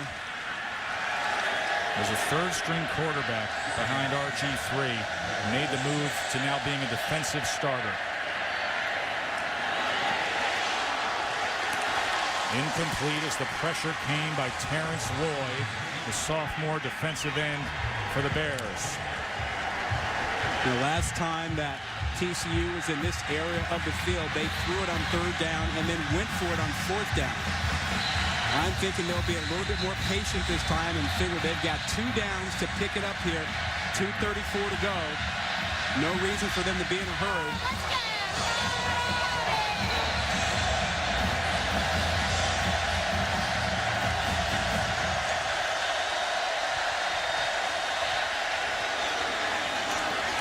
That is James, but he is taken down. Good play of going low by Joe Williams. Interesting comment made about Joe Williams to us. This is a JUCO transfer that they're forced to put out on the field. They said he's not totally ready to play. And he's coming up big in a spot like that. Yeah, but they said if he played, he would play fast. He would go hit somebody. And we're going to go for it here on a 4th and over a yard. Well, we saw this one coming. That's right. They did it last time. Yeah. Now 4th and a yard and change here. Shivers and Tucker in the backfield, as is Hicks in motion. Tucker tripped up. He came up short. Tracy Robertson dug in and got to Tucker. That is all up to the official in the spot because that was a good defensive play. Did they give him the generous mark? Well, looks short of our line, but they will measure. Joe Williams and Tracy Robertson came in and blew it up. Well, it started right at the point of attack. There was great pressure. Robertson, also Jean-Baptiste made great pressure inside, which helped collapse the pocket. And a great job by Robertson getting so deep into the backfield.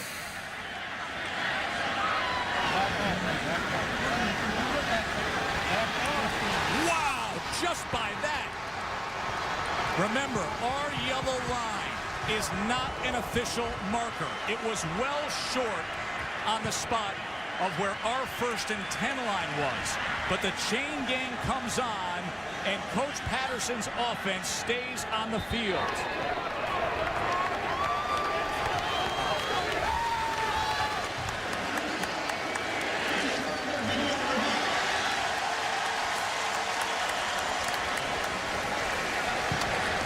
Now that spot of the ball is being reviewed.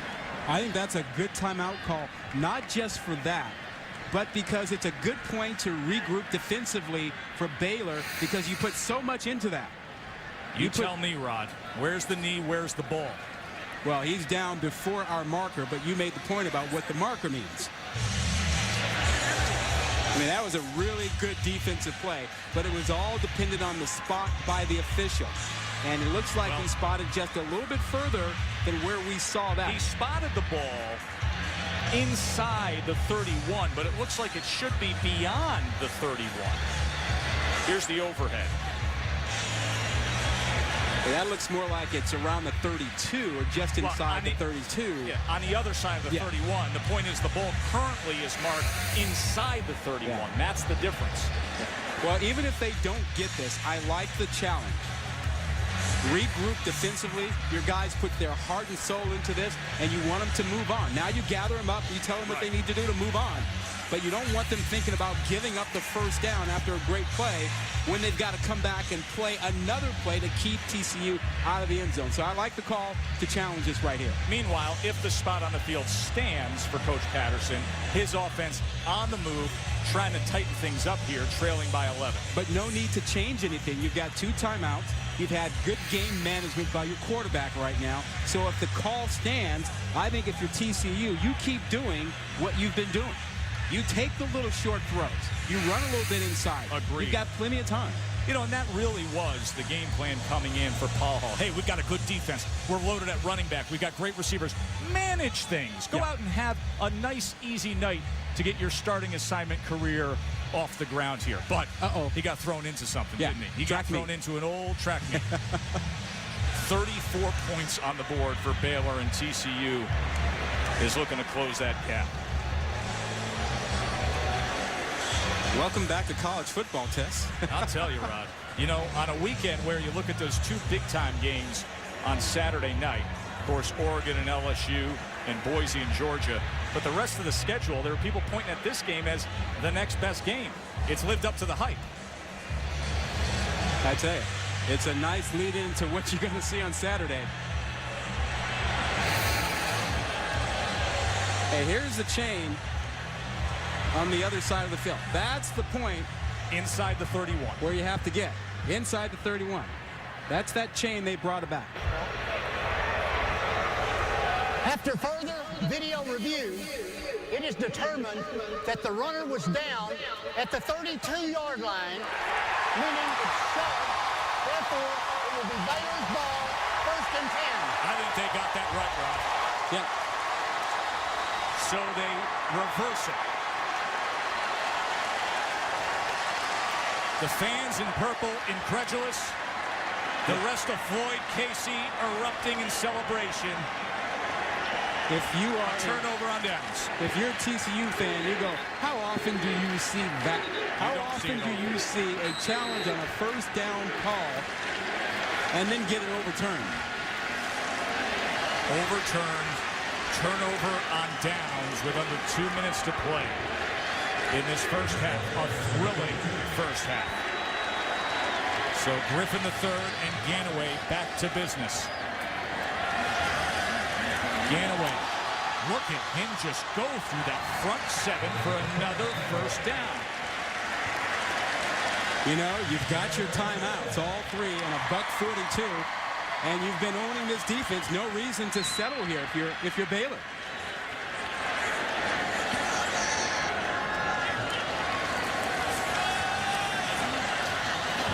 Flag comes in as Ganaway takes another shot. Over 100 yards rushing for Terrence Ganaway tonight. Ganaway, Kendall Wright, Robert Griffin. Personal foul, chop block. Number 74, offense. 15-yard penalty, 1st down. Real point of emphasis in college football. Safety issue, protecting players, particularly knees, and players who are unprotected. Hits up high around the head. Emphasis on those 2 areas. Safety for players. Art Briles said we are more confident where we are this year compared to last year. Says Robert Griffin healthy, feel good about the offensive line and the receivers. And he said, I think Ganaway will make some noise. everything on the checklist checked off in this first half. Here's Griffin trying to escape, but he cannot, as he was run down by DJ Yendry, who wasn't going to let go of Robert Griffin III. TCU is paying a lot of attention to Kendall Wright. He's attracting a couple of guys now. And that was where Griffin looked first. Second and 24. After that play, and of course, the penalty. They go to Wright on the screen, and look at Wright trying to shake free. He stays in. He's taken down by Takerin Cuba. You know, once they had the penalty, I think it changed their mindset. They decided no need to try and rush down the field after losing so much yardage on that penalty.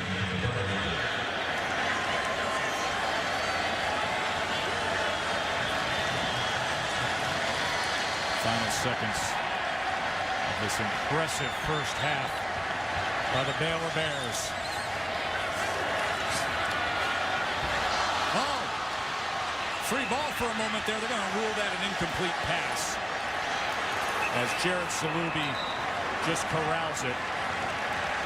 Almost a costly, sloppy moment there by the Bears, but everything else was just the way they wanted it to be. Remember, started off with the trick play. They went up 7-zip. TCU rallied and answered, took a 16-14 lead. And then Kendall Wright and RG3 and the rest of the Bears just roared their way to a 34-23 halftime lead. Now, this is the norm for Gary Patterson. Gathering the team before they go into the half, talking about what he saw, what the message will be, getting everybody's attention. Not anything new, not because of the circumstances of being down 11 to an upset-minded Baylor team, but you know that halftime speech is going to have a little bit of fire in it. The Dell halftime report is coming up in moments as Wright and Griff give a little salute. Let's head down to the field to Samantha Steele. Coach, most first-time starters would start pressing and start trying to force things. How do you assess your QB's play in the first? Well, Casey's done a good job offensively. Actually, we've run the ball. He needs to slow down. You know, for us, defensively, we've got a new corner in the boundary. We haven't played very well over there. So we're at, if you let them throw it over your head, it's really hard to win ball games, and right now they're doing that. So we got to find ways to get them stopped. Coach, you're not used to much adversity on this team. How do you prioritize the things you need to change in the second? Well, we're going to go in. You haven't seen us panic. We're going to go about our business. Again, I always talk about program, not about one ball game. But we came here to win, so we got to find a way to stop them. Some guys are going to have to step up. All right, good luck in there. Thanks, Coach. Thanks. Joe? Defensive backfield is going to have to step up. Now, let's join Ryan Burr, Mark May, and Lou Holtz back in the studio for the Dell halftime report. Gentlemen. This is Dick's Sporting Goods Kickoff Week.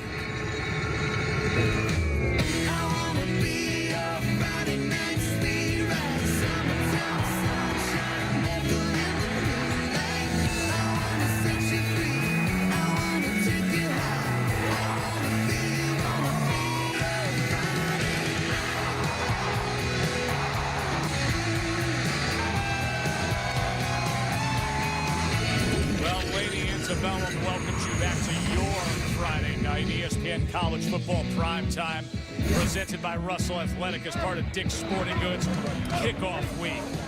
Baylor is up 11 on the 14th ranked Horned Frogs. Joe Tessitore alongside Rod Gilmore. 25 straight regular season winning streak for TCU. Yeah.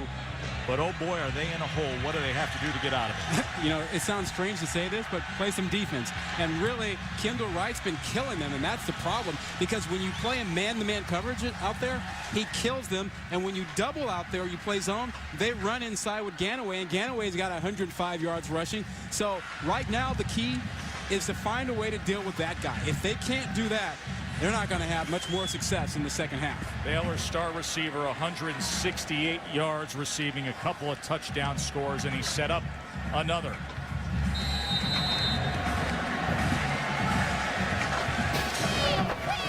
Aaron Jones to kick off. set to receive. McCoy, number 32, Raymond James.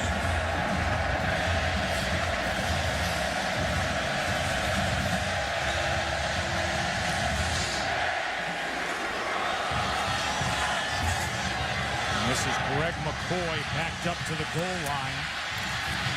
And McCoy goes down to the 25. You know, Tess, Kendall Wright, star of the first half, did it a number of ways. How about trickeration? He throws a touchdown pass to get things going right off the bat. Comes back, beats Jason Verrett for a man-to-man cover touchdown, and then beats him once again on a little crossing route for a touchdown, and then a big catch, great body control to set up another score. Put a little tippy toe on the sideline to stay in bounds. Empty backfield for Paul Hall, and now coming around is Tucker. And Tucker tripped up just past the 30. Let's check in with Samantha Steele. Sam? Yeah, Joe, I got the chance to talk to Art Briles, and I started to say, Coach, you're clicking on all cylinders. He stopped me, and he said, no, we're not. We still need to shore things up on special teams, and we missed our chance there at the end of that second quarter. I said, is there any chance they get complacent? He said, Sam, it was 45-10 last year in his West Texas way, guys. Fast, fearless, physical was the message he put out. And here they look to be a little more physical against that running game of TCU. And a flag comes down as Trahan came in hard against Wayman James. James got good yardage that time. I think they got him for a late hit on the sideline. Where's the foul? Late hit out of bounds. Number 15. 15-yard penalty. Automatic first down. Now remember, Trahan went after Paul Hall in the first half where there wasn't a flag, and this time he comes in. Yeah, this time clearly out of bounds. The other one against Paul Hall was really touch and go on the sideline. This one he needed to back off. I mean, that was not close.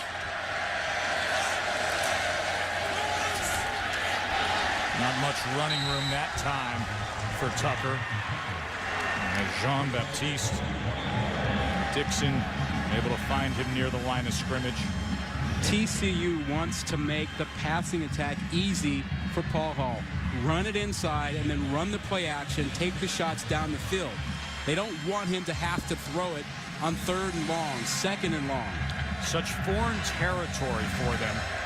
You know, first game without Andy Dalton, and they get themselves in a hole like this with the sophomore Paul Hall. Can he manage this situation? Keeps it himself now to the near side, and then was wrapped up that time. And it's just a minimal gain before Sam Hall came in and found him. Well, now Baylor is thinking, okay, we'll bring in our speed package. We'll go after you. 3rd and long, we figure you're going to throw it. And they'll get after Paul Hall here and probably not open themselves up to man coverage down the field. They don't want to take those chances. They'll probably play some zone behind it, but they will come after TCU in these situations. TCU 0 for 5 on 3rd down. Line to make is a 35. Pressure. Complete. Boyce. First down. A lot more. TCU moving it well here down to the 20. Boyce was tackled by Casey. Nice job by Paul Hall. He did not lose his composure. He saw the blitz coming and dropped it to his outlet receiver out there, Boyce. And Boyce just made a guy miss. He just made Casey miss. But that was well done by the young quarterback. Remember, Boyce had one of those big catches in the Rose Bowl last year to set up TCU's go-ahead score, a 44-yarder against Wisconsin. They could use some of those clutch plays here in this second half. Paul Hall swings it to Logan Brock. Brock gets it down just inside the 15. You know when they talk about a quarterback managing the game? Yep. This is what it looks like. I mean, you got a guy who's not taking wild chances down the field. He had 2 options on that play. He had a tight end going deep, had a tight end going short. He went short. He took the sure thing. Earlier, we saw him be patient and not rush himself in the blitz. Took his time, found his outlet receiver, didn't try to go deep. He's managing. You know, the coaches told us that they feel he's ahead of where Andy Dalton was as a redshirt freshman. Option goes nowhere as he kept it, and Terrence Lloyd was able to secure him. The problem with that is most people don't remember Andy Dalton as a redshirt freshman. Right. You remember him last year winning a Rose Bowl. Exactly. And going on to be a second-round pick of the Cincinnati Bengals. Dalton's first start at TCU also came against Baylor. That was a 27-zip shutout win back in 07. Well, right now, Paul Hall is caught up in a shootout because his defense has not been able to slow down Baylor. 3rd and 5. Paul Hall, time, catch, first down, inside the 5, Sky Dawson. And there is a flag down at the 17.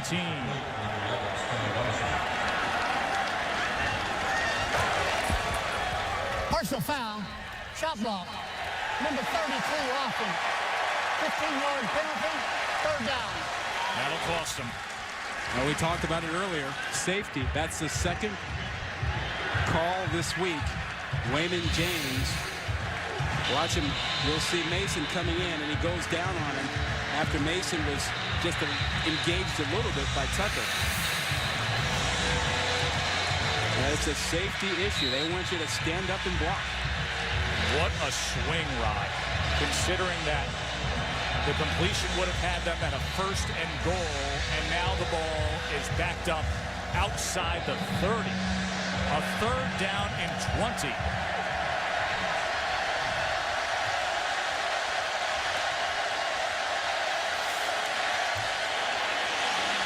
Paul Hall just looking to dance his way to the middle.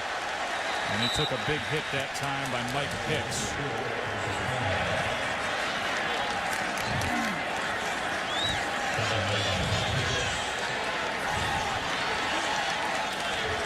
So Ross Evans trots on.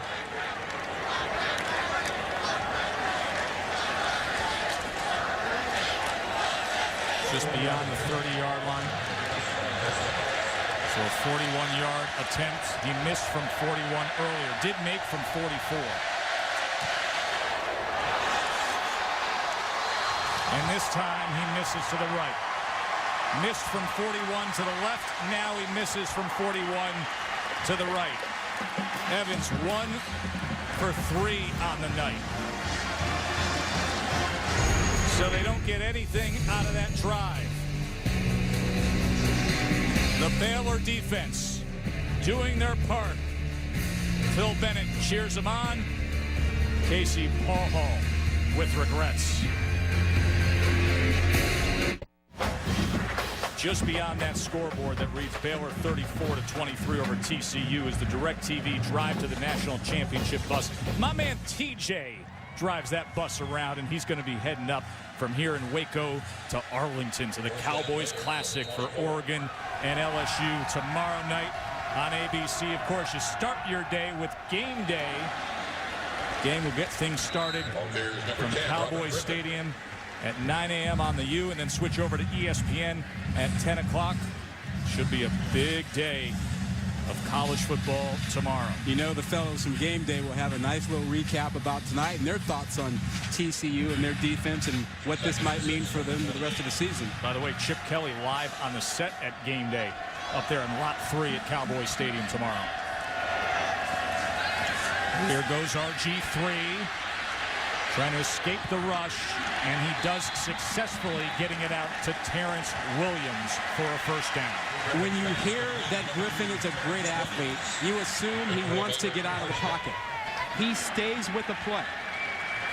And he was in no hurry to break the pocket and take off running. He wanted to throw the football. You watch this version of Robert Griffin III tonight, and you would not describe him as a running quarterback. No. He's a mature, fully evolved quarterback who just happens to have world-class speed. A fresh set of downs for the Bears, looking to pull off a big upset, a signature win here in Week 1. High expectations for this team. Going downfield again. Could it be? Oh, my! Lanier Sampson!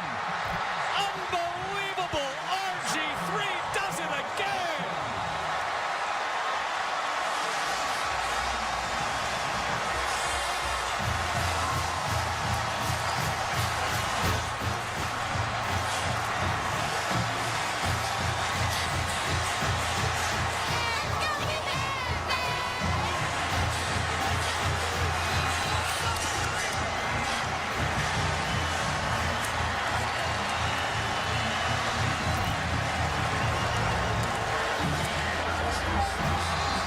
third missed extra point of our game tonight. But the story is Robert Griffin III, his 13th straight completion. This one, a 64-yard, perfectly placed touchdown pass to Sampson. Well, he wants to throw the ball, and there's nothing fancy about what's happening on the outside. The wide receivers for Baylor are simply beating the man coverage from TCU.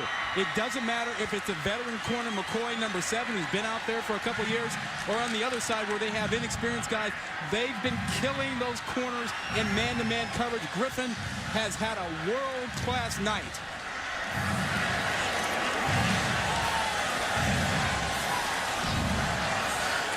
A year ago, this game was a complete blowout.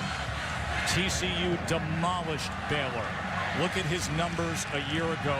Look at his numbers with still 8:49 to go in the third. Yeah, the 4 touchdowns, the 281 yards passing, 15 of 18 as a completion percentage tonight. I mean, he's been fantastic. They've had the triple-headed monster going with the receivers and the running backs also jumping in there.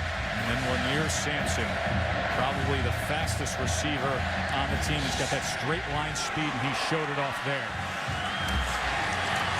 Sky Dawson now on the return, and he slips down there to 13, 14-yard line. The Chick-fil-A kickoff game, part of Dick's Sporting Goods kickoff week on ESPN and ESPN3, Saturday at 8 Eastern. Also streaming live on WatchESPN.com. You got number 5, Boise State, number 19, Georgia. Will the Broncos be a BCS buster this year? TCU, of course, they did it a year ago. They won the Rose Bowl. Can Kellen Moore do it now without his star receivers? They're off to the pros. Well, and keep in mind, announced today, 3 additional players ineligible for the game. Boise State holding them out. See how dominant Boise and TCU have been in recent years, but they will be tested tomorrow against the Dogs. Wayman James just a gain of 2 that time as he was taken down by Gary Mason Jr. and Ahmad Dixon.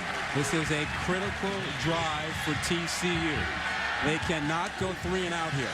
Rod, we just had a 13-point swing. Yeah. They would have been first and goal to 5 if it wasn't for the penalty on the cut block. Instead, RG3 gets it and goes downfield, and we've got a 17-point spread. And you saw the frustration by Paul Hall after that. And now he's back out there. They need a drive now. Ball was deflected at the line of scrimmage by Jean-Baptiste. He had a blocked extra point earlier. And Tess, this is where it gets rough. You got a 3rd and 9, 3rd and 10. A predictable passing situation. We've seen Bennett come after TCU in this situation. If they force TCU off the field, Baylor will get the ball back around midfield. That's not good for TCU. They have to pick up this 3rd down. Look at how they struggle tonight. 1 of 7.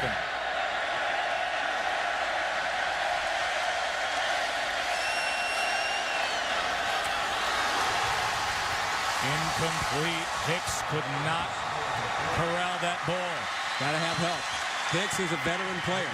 That is his 3rd-year receiver who didn't come up with it, and Paul Hall limps off. Boy, that's not a steady stride. You can see him reaching down for that left calf as Paul Hall comes out and the punt team goes on. Levi Norwood to return the big 280-pound Anson Pelton from the 3 to punt for TCU.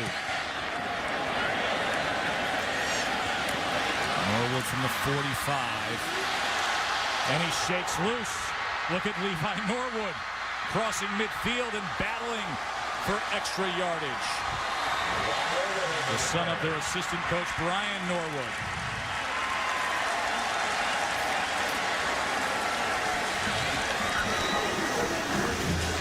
What is a team to do? Casey Paul Hall dealing with the injury on the sideline. Team trailing by 17. coming off the Rose Bowl glory of a year ago. Let's take a look. Well, it wasn't He's because favoring that leg, Rob. yeah, he didn't get hit. It looks like he's just cramping up there, or maybe strained something. But he reacted much more like a cramp than anything. And there is the redshirt freshman backup quarterback, Matt Brown. Meanwhile, back to business is Kendall Wright. Tank Carter came in and just laid one on him. TCU needs to stop. They can't win the game here, but they can lose it if they don't stop Baylor here. Good point. Patterson knows the way Robert Griffin III's been playing. He could push this thing right off the cliff. And if you're TCU, you are deathly afraid of having single coverage anywhere because you haven't covered them in man-to-man coverage.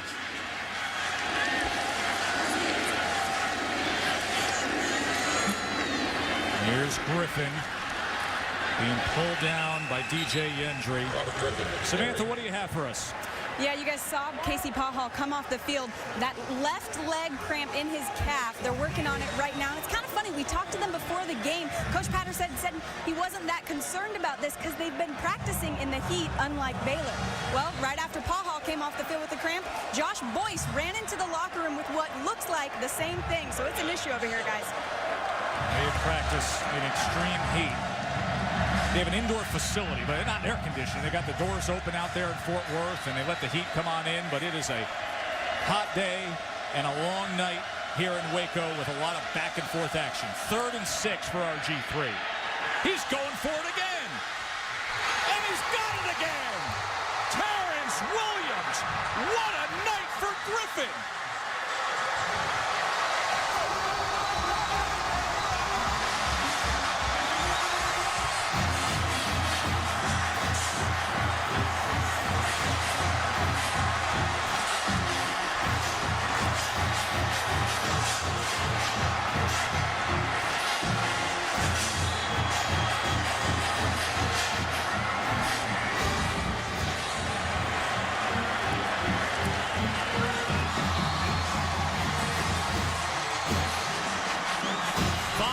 Touchdown passes for Robert Griffin III.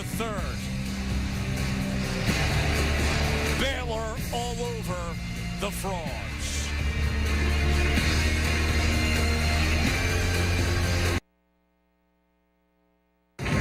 ESPN's College Football Primetime, brought to you by Dick's Sporting Goods. Every season starts at Dick's. And Taco Bell. Think outside the bun. That is the beautiful campus here in Waco at Baylor. It's quiet now. A couple miles down the road here at Floyd Casey Stadium, they're ready to start celebrating if things can hold up this way. TCU's win streaks, longest in terms of regular season, 25, in terms of road games in the country at 11. All of that greatly threatened now because of RG3, Robert Griffin III, his 5 touchdown passes.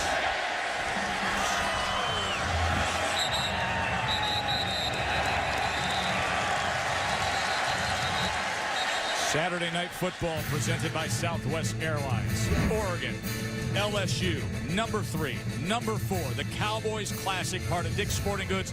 Kickoff week, Saturday at 8 on ABC. Of course, you can get your day started with College Game Day from Lot 3 at Cowboys Stadium in Arlington, Texas, bright and early.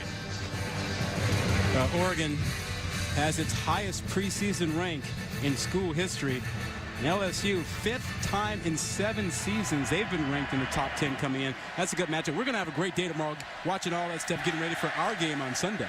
Jared Lee, of course, now the quarterback for LSU. And then we'll be flying up to Morgantown, West Virginia to see a guy who is used to scoring 47 points in a game as Dana Holgerson takes over that Mountaineers team and looks to get that offense going against Marshall on Sunday. We see that Casey Pahal is back on the field, but let me tell you this from experience. Once you start cramping, it doesn't go away. It's too late. It's too late. Right? Once it starts, hydration, it keeps going. The stretching.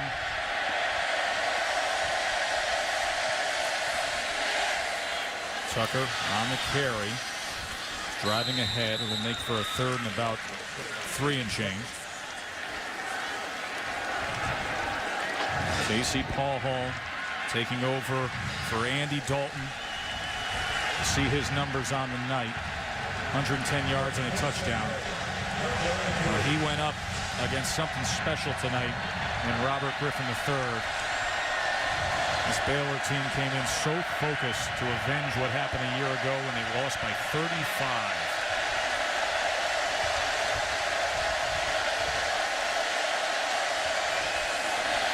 Here's the pitch to James, and he picks up the yards to make, and he breaks free.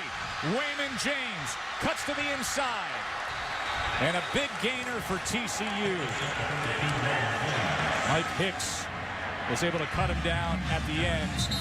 The purple-clad faithful holding on to a little bit of hope with a 38-yard run here. Well, just a little zone play, then a pitch off of it. A good double block to the outside. Open it up and a missed tackle by Lloyd. And James, just with a nice job cutting back out there, almost broke that. Terrence Lloyd, who tried to get to James,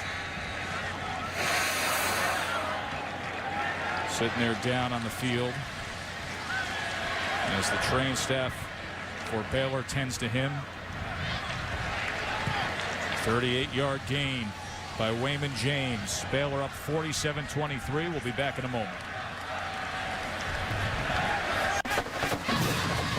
Joe Tessitore, Ron Gilmore, Samantha Steele here in Waco.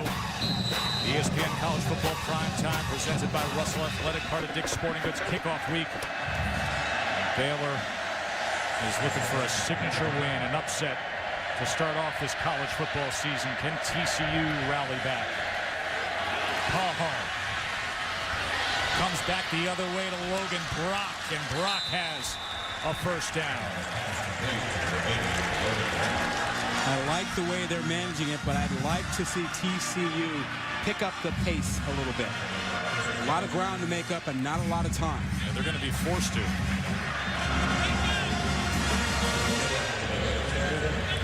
And keep in mind, they've gone 1 for 3 on field goals. I wouldn't even think about kicking anymore. Not tonight. First down at the 29. Desperate for a quick 7.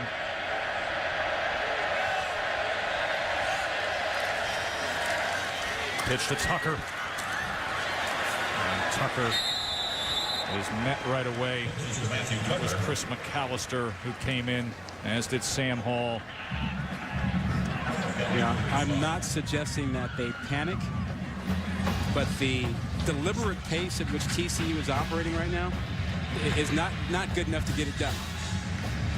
I mean, you want a touchdown out of this, so you got to make sure that happens, but I'd like to see them move it, get the score, and get a stop before the end of the quarter to have something going into the fourth quarter.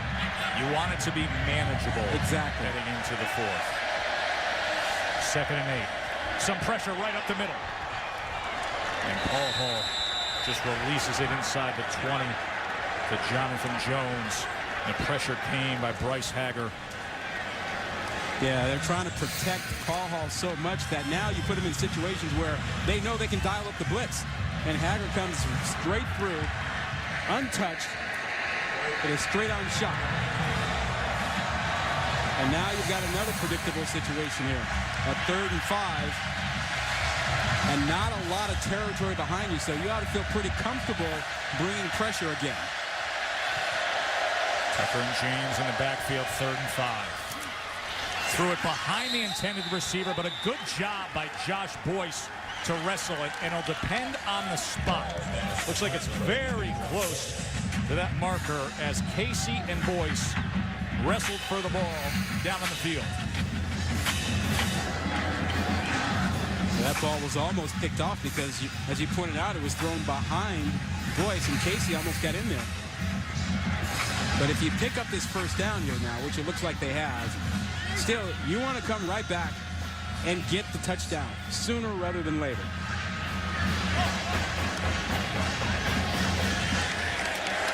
So first down for the Horned Frogs. Boyce, who was a freshman All-American a year ago. Key player and somebody that Paul Hall can really lean on this year as a playmaker.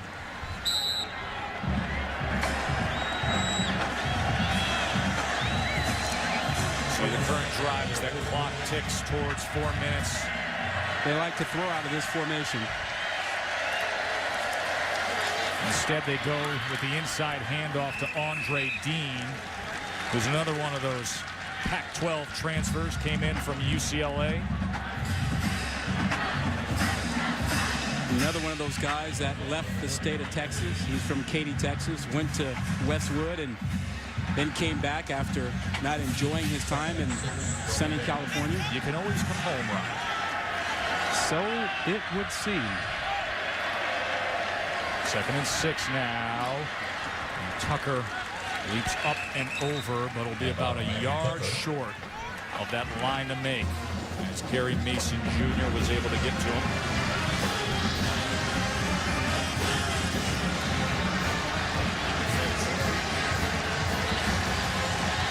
Pressure time is a coming for Coach Patterson.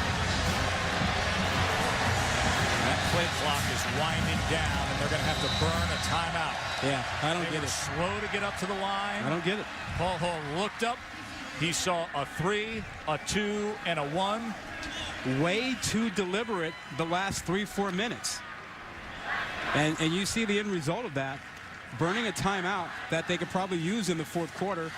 They burn it because they just aren't moving quickly enough.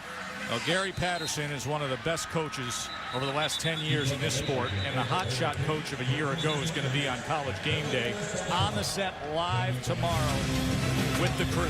Chip Kelly, as they will get you set for the Cowboys Classic, Oregon and LSU. Urban Meyer's going to have his spotlight on Aaron Murray. But get your day started with ESPN's College Game Day built by the Home Depot, and Tom Rinaldi will have a feature piece on Alabama's Carson Tinker and the tragedy that happened this past spring down in Tuscaloosa. It is the season debut of College Game Day built by the Home Depot.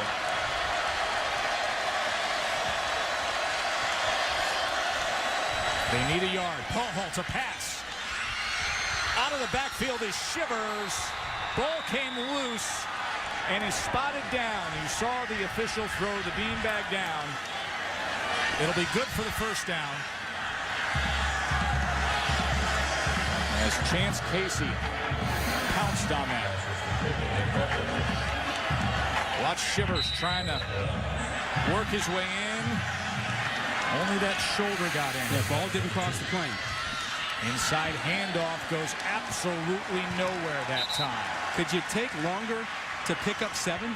By the way, Luke Shivers, the reason they give him to him that spot, 9 touchdowns now in 19 total touches. I know, but I mean, how many plays have they run down here in Baylor territory? Exactly, as this clock is now under 40 seconds.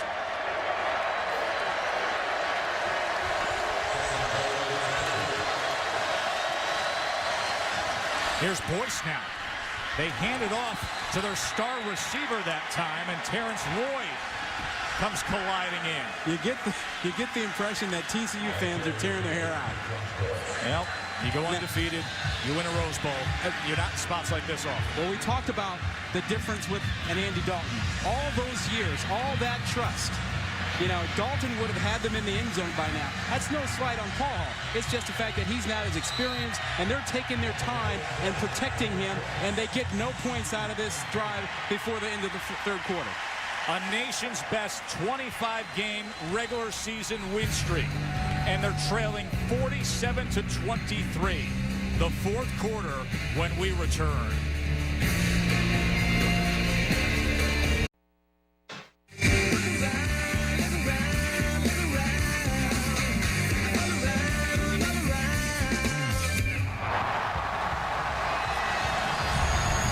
TCU and Baylor played, it was a scoreless tie in 1899.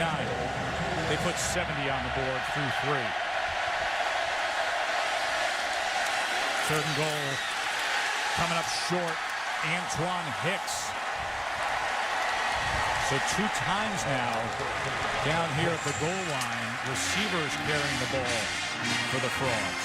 They've gone to everything but their traditional option, read option, quarterback speed option. They haven't used that down here. Here comes your 4th and goal. Yeah. TCU desperate. 14th play of the drive. Paul Hall, touchdown. Connects with Logan Brock. Flag came in. Touchdown looks like it'll stand.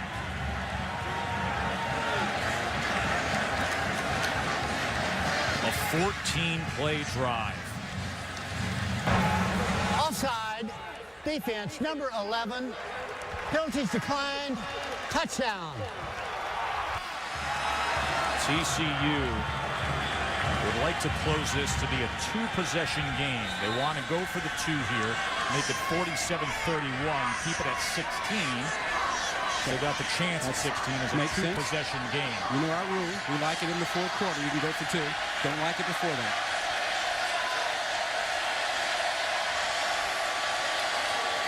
Paul Hall. Can he get in? Dives forward. And the conversion is scored. And then he grabs once again the lower extremity.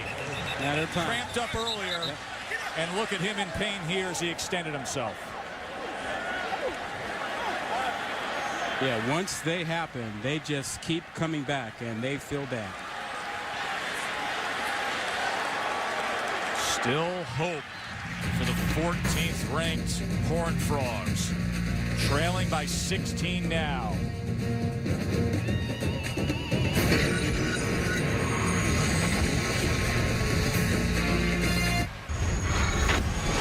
Thanks, Ryan. As they work on Casey Paul Hall. Just tightened up this game, 47-31, the upset-seeking Baylor Bears.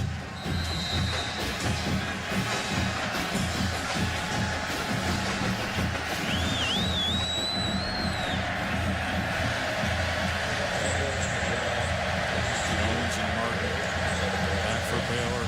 Ross Evans to kick.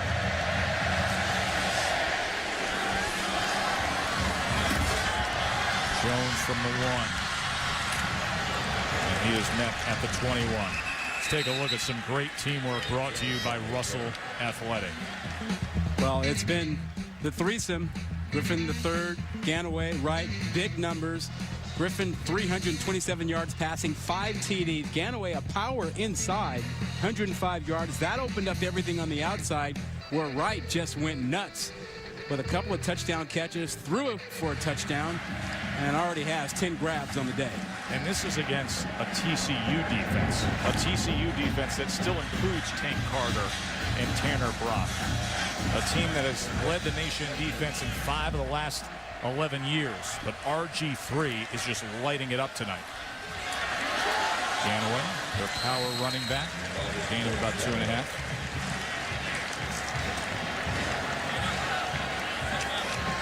The TCU defense.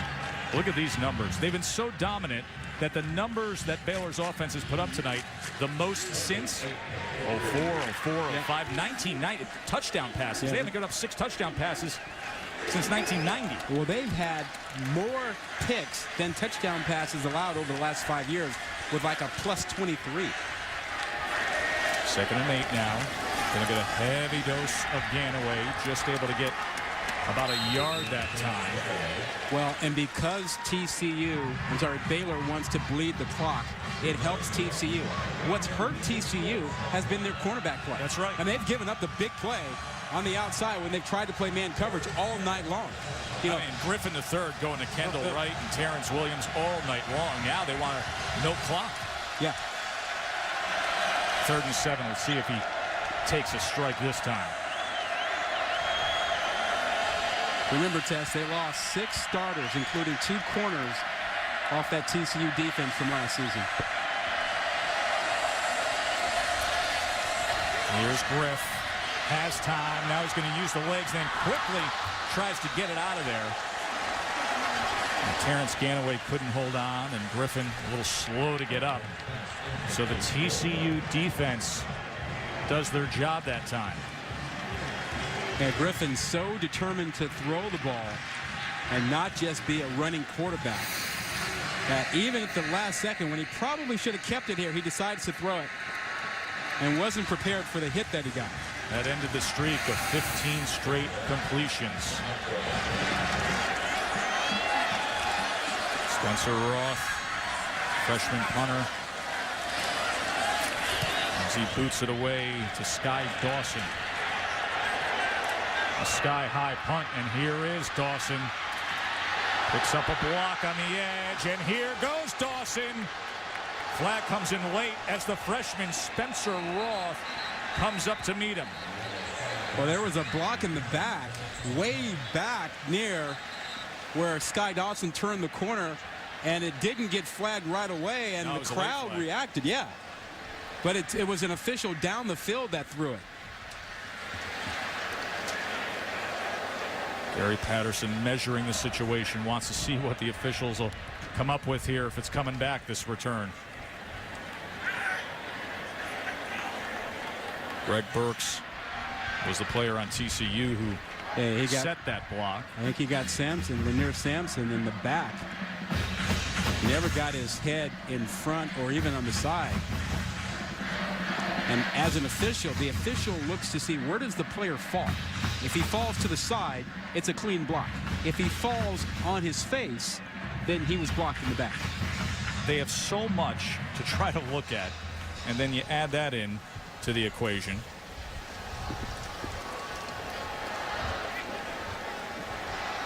Patterson gets the explanation, and Art Briles is hoping that this lead maintains itself.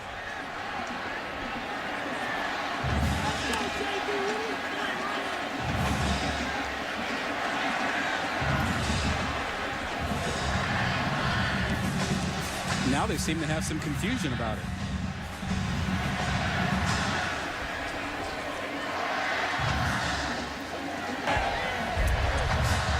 There are multiple fouls on the play. Too many people in the backfield by the kicking team, number 7. Illegal block in the back on the receiving team. No number. And illegal block, number 22. Penalty is going to offset. Replay 4th down. Well, thank goodness you are a practicing attorney, Rod, in the Bay Area. But, you know, we don't have book anywhere. We don't have offsetting penalties in the legal profession. No, not much offsets. No. There, does it? There's just liability.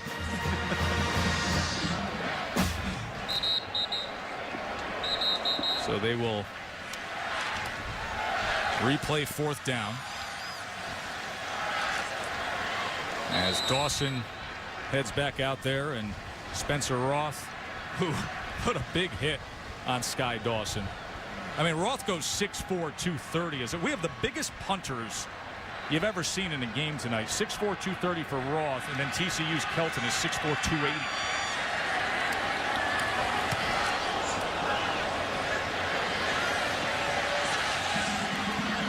Dawson now trying to gain some speed, and he does. And a good return. Mike Hicks got to him, but TCU is in good field position. Remember, you see Dawson wiping his brow. They got that another late flag came in. Well, they set this up for a return on the right side. You'll see some of the TCU defenders peel back to help. They get the wall set up. Dawson gets the outside Personal to the foul. wall. Baylor. Half the distance to the goal. 1st down. They are just serving it right up to TCU now. 12-14 to go, and TCU's going to be knocking on the door. Remember, the 2-point conversion makes it a 2-possession game. They're very much in play here. Watch this late hit. Oh, yeah, that's ridiculous. Oh, that's absolutely Isaac ridiculous. Williams, special teamer, backup running back, and goes helmet to helmet, flying in like that. Such a dangerous play. Well, and just stupid. It's a stupid play. You got a defenseless guy lying down. Your team is already in trouble with TCU with a good return, and you just take a cheap shot in the open? It's a big opportunity for the Frogs here. Paul Hall, plenty of time to the end zone, just past the outstretched arms of Antoine Hicks. But I like the fact that they are taking a chance with Paul Hall. We saw that last drive where they ran it play after play until after the 14th play, they let him throw it. I like the fact they're letting him take a shot early. They're showing a little more confidence in him to get them back in the ballgame.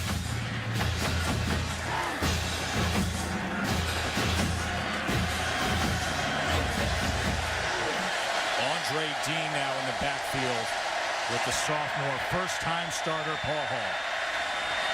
Inside handoff goes to Dean. Flag comes in, a minimal gain, and Sean Baptiste was able to wrap him up with Ahmad Dixon. 2 flags. It's become a choppy game the past few minutes, hasn't it? Yeah.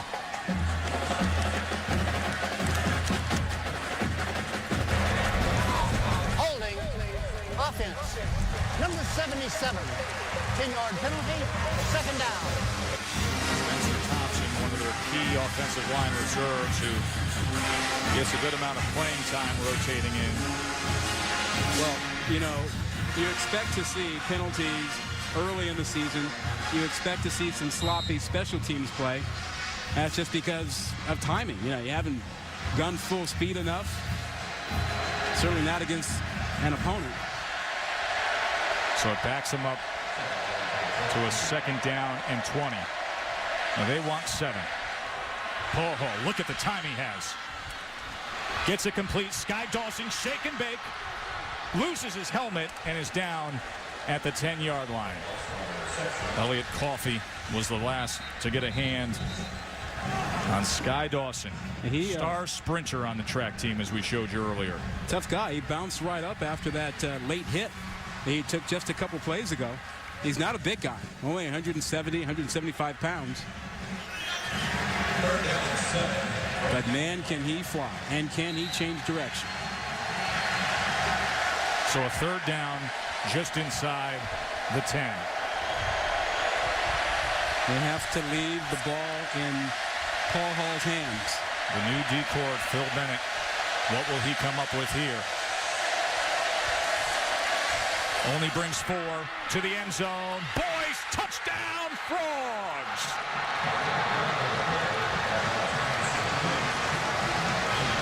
They are just a 2-point conversion away of making this a 1-possession game, and yet another late flag. And Paul Hall is limping again. He's cramping up.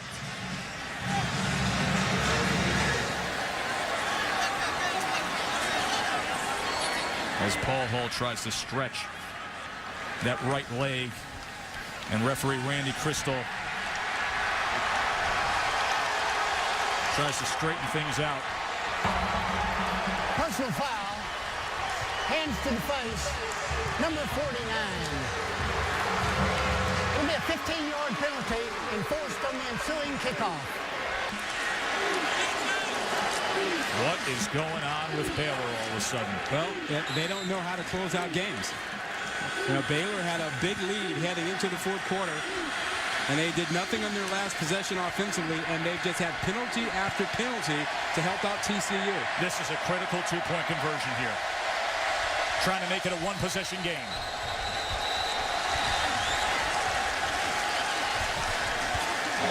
We're going to move TCU back. Ball start. Offense, number 74. 5-yard penalty, 1st down. You know, Tess, Paul Hall has choices here. Boyce has been playing well. Sky Dawson has been playing well. If they're on opposite sides of the field, he's got 2 really good choices down here. Likely to see man coverage. That's what they're showing right now. Here's Casey Boyce.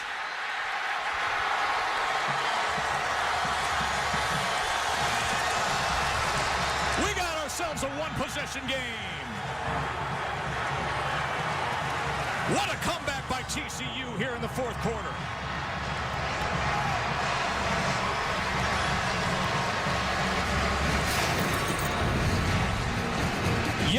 Mr. Paul Hall growing up and the super soft hauling it in.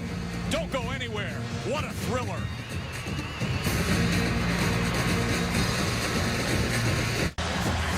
Did you forget what college football is like?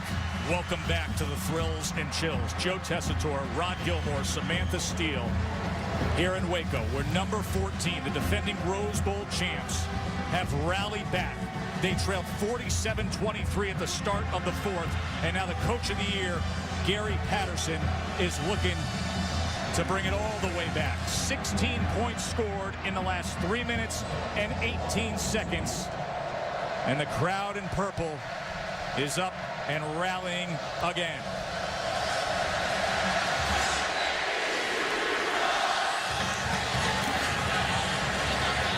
Strong booted touchback.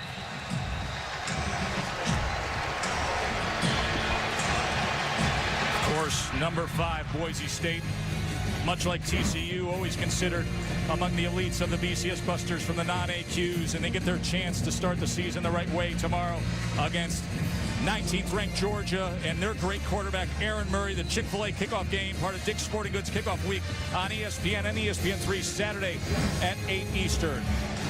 How good is it to have college football back? Born again, my friend, born again.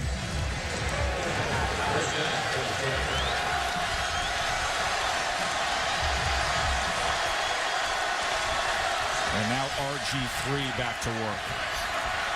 Ganaway, he's had a big night, but this time finds it tough in the middle with Chris Gardner and Tank Carter. Well, the quarterback play has been really spectacular lately. Griffin all night long. Paul Hall's come on recently. 8 touchdown passes between the two of them. And I think Griffin's going to have to dial up the passing game again. He's got to find the single coverage. That's what they've been able to do, but they've kind of tucked it in lately by trying to run the football. Yeah, they got off the accelerator and started to worry about the clock. Now here's Griff, and he gets it complete to Kendall Wright. Let's see where they spot this ball. They'll make for a third and about 3 as Braylon Groton had pressure in RG3. You know, when the fourth quarter began and Baylor had the football, they started thinking, let's pick up a few first downs, run the clock, and kind of salt the game away. Look at you. Boyce had other ideas. Had the touchdown and the 2-point conversion to close this gap. And now the defense needs to come up big.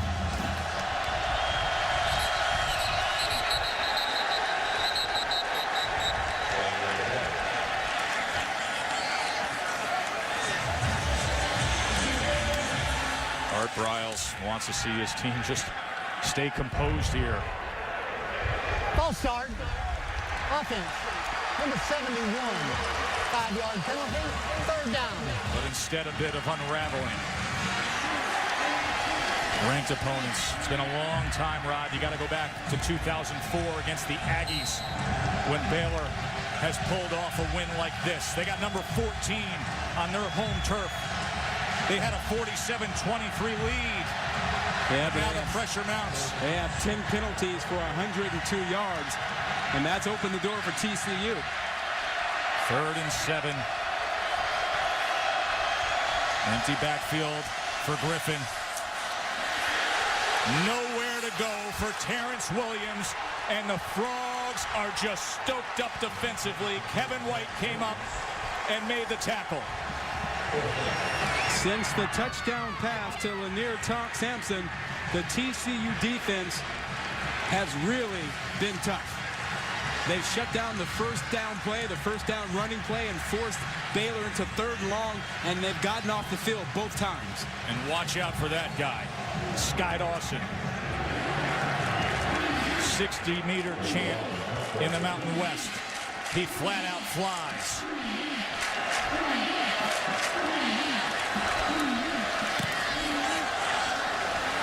Roth's punt goes out just beyond midfield.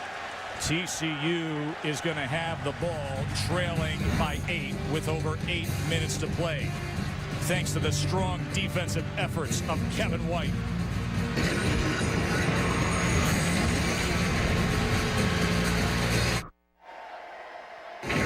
ESPN's College Football Primetime is presented by Russell Athletic, who remind you that together we are. And in part by E-Trade, Investing Unleashed. Rod Gilmore and Samantha Steele. I'm Joe Tessitore, and I welcome you back to Waco. Baylor trying to hold on. TCU coming on strong here. The Rose Bowl champs from a year ago looking for a big rally with the ball at midfield. Paul Hall. He's going downfield. Flag comes in as he overthrows Antoine Hicks. Yeah, well, Hicks held Hicks. They should probably get Hicks for holding Antoine Hicks. Mike Hicks and Antoine Hicks. Well, you know what? It's actually a smart play because had he not grabbed Antoine Hicks, he was gone. He was buying. So 17 Mike Hicks grabbed 13 Antoine Hicks to keep him from getting away. Pass interference, defense. Number 17. 15-yard penalty, automatic first down. Now watch him right here. He is beaten. Oh, he is so beaten badly. So beaten. He had no choice but to grab. And just hope that he didn't get caught. Boy, Casey Paul Hall is finding some confidence in this fourth quarter, isn't he? Well, that's the thing. We're trying to get them to let him throw it more, trust him a little bit more because he started to grow as the game went on. And remember, he's dealing with those cramps. Rockets this one to Boyce. Samantha. Guys, there have been cramping issues on both sides of the field today, but especially for Casey Paul Hall. Every time he comes off the field, they're now working on his left and right calf. Also, his left tackle, Jeff Olson, is having the same issues. I noticed when Casey was out there, he has a tattoo on his left arm that says sacrifice. Guys, with a banged up right shoulder, a banged up left elbow, and 2 cramping legs, he's doing just that right now. He is, Sam. Yeah, he's all tatted up. He's got the long hair. This isn't Andy Dalton out there. A new breed of quarterback for the Frogs. And here, Brandon Carter is fighting for the first down yardage, but Paul Hall has really found his groove. I'll tell you this. He may not be Andy Dalton because he wears tats and the long hair, but he's got Andy Dalton's heart. I mean, the way he's playing out there now with everything that he's dealing with that Samantha pointed out, yeah, he's playing. He's maturing in front of our eyes. In one game, a long night. This thing's been epic. All the twists and turns, a roller coaster ride of an evening. The ebb and flow, and now TCU looking to close late. First down for the Frogs, empty backfield. Paul Hall swings it out to the back. Wayman James. Gary Patterson, of course, one of the best coaches in college football, but not many spots like this through the years of overcoming a large deficit. His team was down 47-23. Back against BYU in 05, they overcame 18 points. Tonight, trying to overcome 24 points. You know, Tess, they are still trying to cover boys one-on-one. And if Paul Hall picks it up, they've got another 6.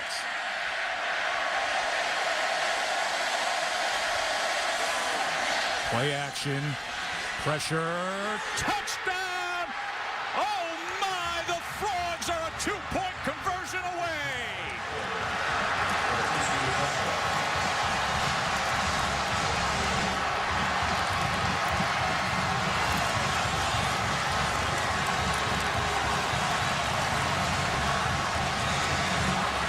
David Porter, the freshman receiver who fittingly wears Andy Dalton's old jersey number.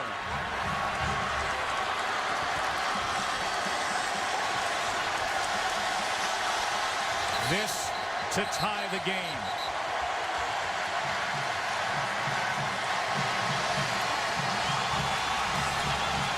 And Baylor and Art Briles are going to talk things over as these fans are in complete disbelief. Well, they're trying to play man coverage, and they're trying to keep a safety back to help the most dangerous guy, and it's not working. You'll see safeties in the middle, but they go flying out to help what they think is the most dangerous guy inside. Paul Hall finds the freshman receiver Porter as he beats his man. Paul Hall knows it's another. They have had their choice of guys down the field, and Patterson, he knows it. He just needs his defense to find a way to come up with one more stop.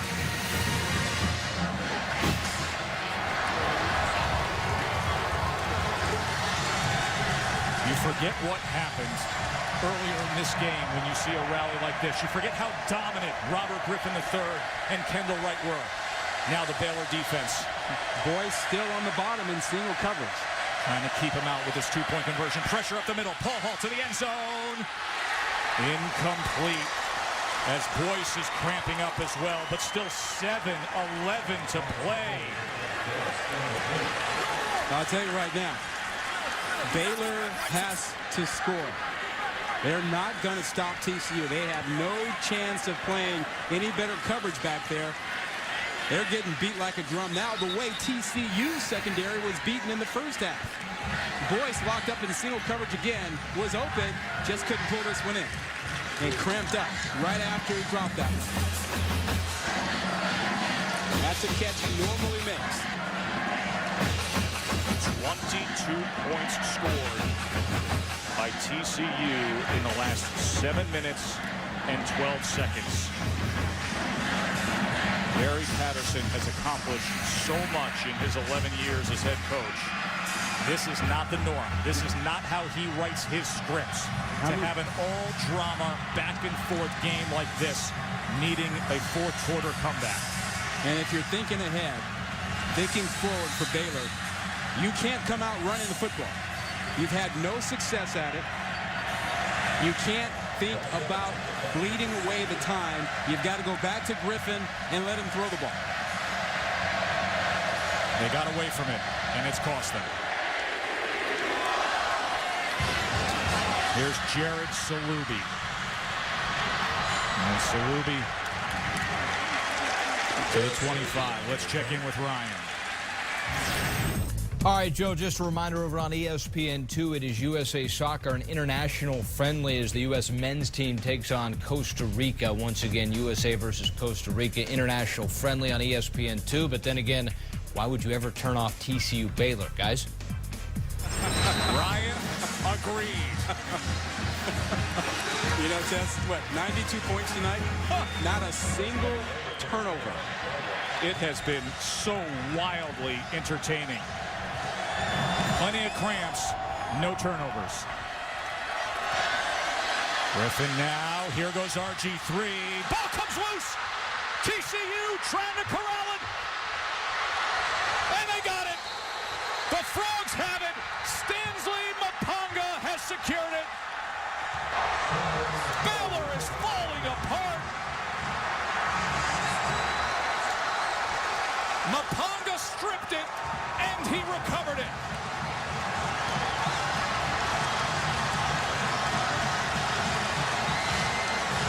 That is the first time tonight that Griffin took off to try to make something happen when he didn't really have it there. He had avoided running all night, did not see the pressure coming from the backside by Mapanga, and then it was a free-for-all. And now TCU is set up deep in Baylor territory.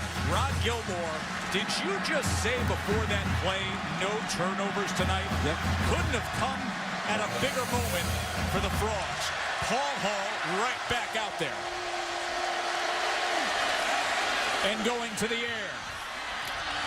And the diving effort by Sky Dawson goes incomplete.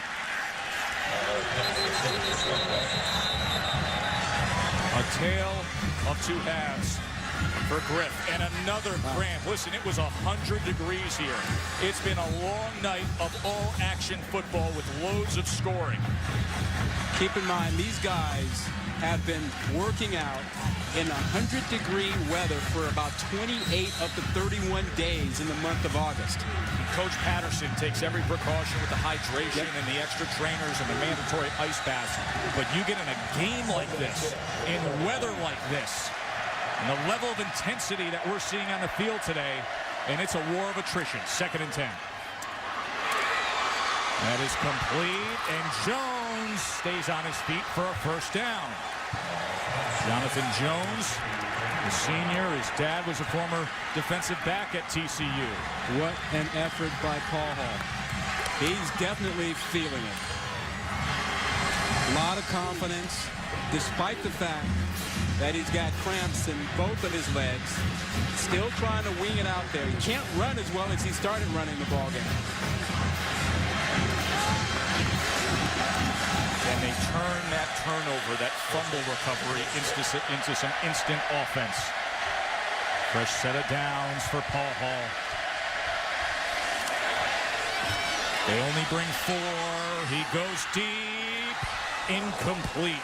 That flag came in. Jercel Fort tried to reposition himself. We will see what the call is as Trahan had coverage, the converted quarterback. Well, he threw the hat to show that the receiver was out of bounds, and I think he flagged him for the defender not allowing him back in when the ball was in the air for pass interference. Art Briles and Phil Bennett. Number 22 went out of bounds, was first to touch the ball. It's a loss of down, second down. So it goes as a loss of down as Bennett, the defensive coordinator, and Briles, the head coach, just hoping to hang on here. Yeah, he goes out of bounds there, but he comes back in. To touch the ball. They threw the hat. That's the signal that the receiver went out of bounds voluntarily. So it backs him up. And here is Tucker. Oh, what a nice play by Matthew Tucker, who forges ahead inside the 15. That defense is winded for Baylor. You could watch them in the pursuit. They had no pursuit. Guys couldn't come from the backside. Guys couldn't chase it down. They are winded, and TCU understands it and is taking advantage of it. You see RG3 trying to show some support. But it's been a long night and a difficult fourth quarter to digest. TCU trailing by 2, looking to take the lead here. Tucker. Not much room there, just 1.5 yards as Trahan was able to get to his legs. Big down here. Play selection. A lot more confidence in Paul Hall. If you run it here and you get nothing, now you're putting yourself in a very predictable and tough 3rd and long. Do they trust Paul Hall to throw it here? I would. He's been hot.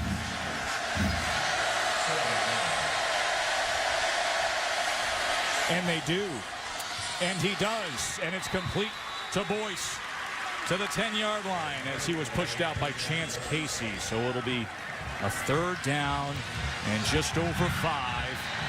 Ross Evans, the place kicker for TCU, 1 of 3 tonight. Missed a couple of 41-yarders. A 3rd and 6 now for Paul Hall.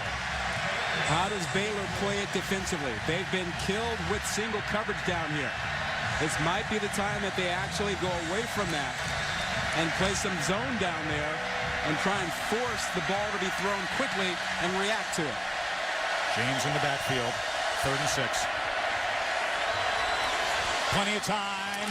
He threw it behind the running back. So it will bring up a 4th down. And they have the senior kicker, Ross Evans. Tess, they changed up. They went zone coverage down there and didn't let anybody get behind them in the end zone. And they forced Paul Hall to throw the ball short. They misfired there. Now you've got the kicking situation. This is going to be about a 27-yarder. He was good from 44. He missed 2 from 41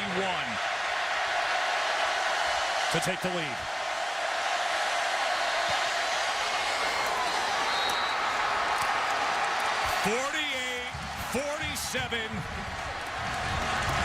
TCU has come all the way back.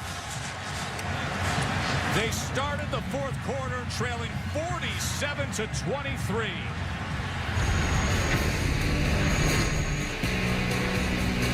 Evans from 27.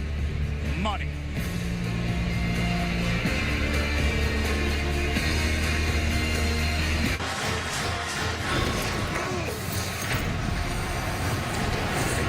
Joe Tessitore, Rod Gilmore, and Samantha Steele here in Waco. Hey, TJ, in the DirecTV Drive to the National Championship bus. Don't go anywhere. Where are you going? We got a 48-47 game. Come on, bring it back. Don't you know how we do it on Friday night? This is typical. He is heading to Dallas to see the big one tomorrow night just up the road from us. And if it's anything like this, hold on, buckle in. Paul Hall still dealing with the cramps, but what a heroic effort here in this fourth quarter. TCU rallying all the way back, 25 unanswered points by number 14.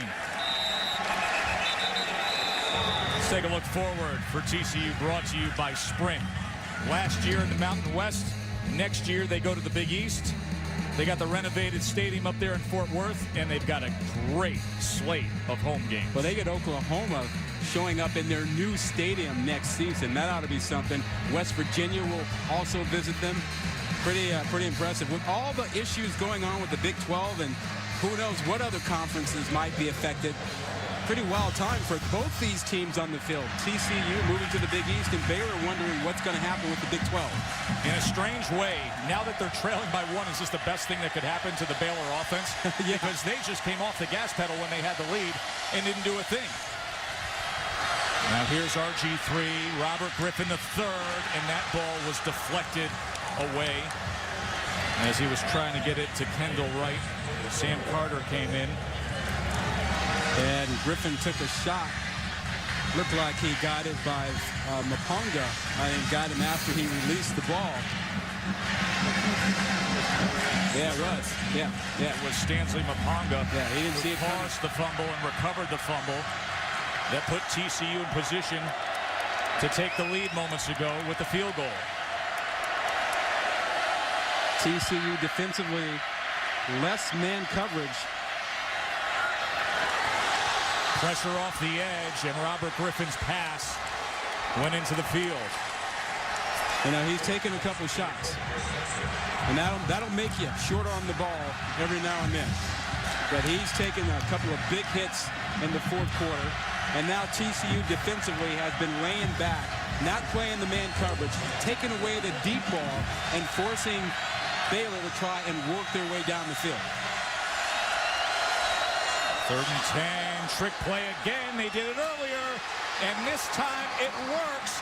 Going back to the quarterback. Robert Griffin to Kendall Wright, back to Robert Griffin. He's taking shots, though. That was another big hit. I mean, watch the way Griffin gets hit at the end of this.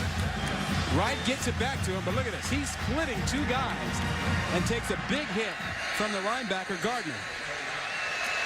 So a first down for Baylor at the 35. They've got both their timeouts. They have plenty of time. They're not getting the single coverage that they were exploiting all game long. To Wright again. And Wright with a quick burst of speed just past that line to make. He is so dangerous. Had himself such a huge first half. Yeah, he's coming off. He hurt his hand or his wrist on that last play. But this is the adjustment. When you get the zone coverage, they go to their screen game. When you take away their screen game and play man, they go deep on you. That's where they've been dangerous tonight. And this guy's always dangerous. As Griffin gets it across the 50. Did you see him running with that football? It was not high and tight. No, it was not. Not high and tight. It was loose and away from the body. And he fumbled earlier, but now you want him to have that football close, high and tight, not carrying it loose. Evan White tracked him down, trying to get themselves into field goal range. There's Ganaway, and he's got the first down. So now the Bears finding a little bit of offense here. And what they're doing again is they are trying to take advantage of the fact that TCU is saying, we'll let you run, but we're not going to let you throw it down the field. And they're trying to invite TCU to get frustrated and come back with the extra man in the box so they can throw down the field. Griff takes a shot. He's got it complete. And they are in field goal range as Terrence Williams has it. 2 minutes and 41 seconds to play. I got to tell you, though, I don't think a field goal wins this one. No, it's been sevens all night. That'd have been the call. Now they get aggressive, speeding up to the line. Ganaway, a minimal gain that time. By the way, Aaron Jones, their kicker, does have a career long of 50. Well, right now, they're at the 29. They'd be kicking a 46 yard. Yep. 24. They'd be kicking a 41-yarder from here. So well within his range. Good accuracy from that range. 2nd and 8 now. Griff wants more. Coming up on 2 minutes. They were asleep for much of this 4th quarter, but now here they are. Ganaway trying to get to the edge. And he is run down just short of the 20-yard line by Chris Gardner. Well, if you're TCU, you start wondering about the clock and using your own timeouts. Save some time for yourself. Exactly. To get the ball back. You got a 3rd and 4 here. Maybe you start burning timeouts and don't let Baylor just milk the clock here. Set something up for themselves and not give you an opportunity. I know. I think I would have called a timeout by now. Both teams have 2 left. 3rd and 4. Ganaway not going to come close. So it'll make for a 4th down as Tank Carter, the All-American linebacker, was able to get to Ganaway. And now the pressure will be on as Aaron Jones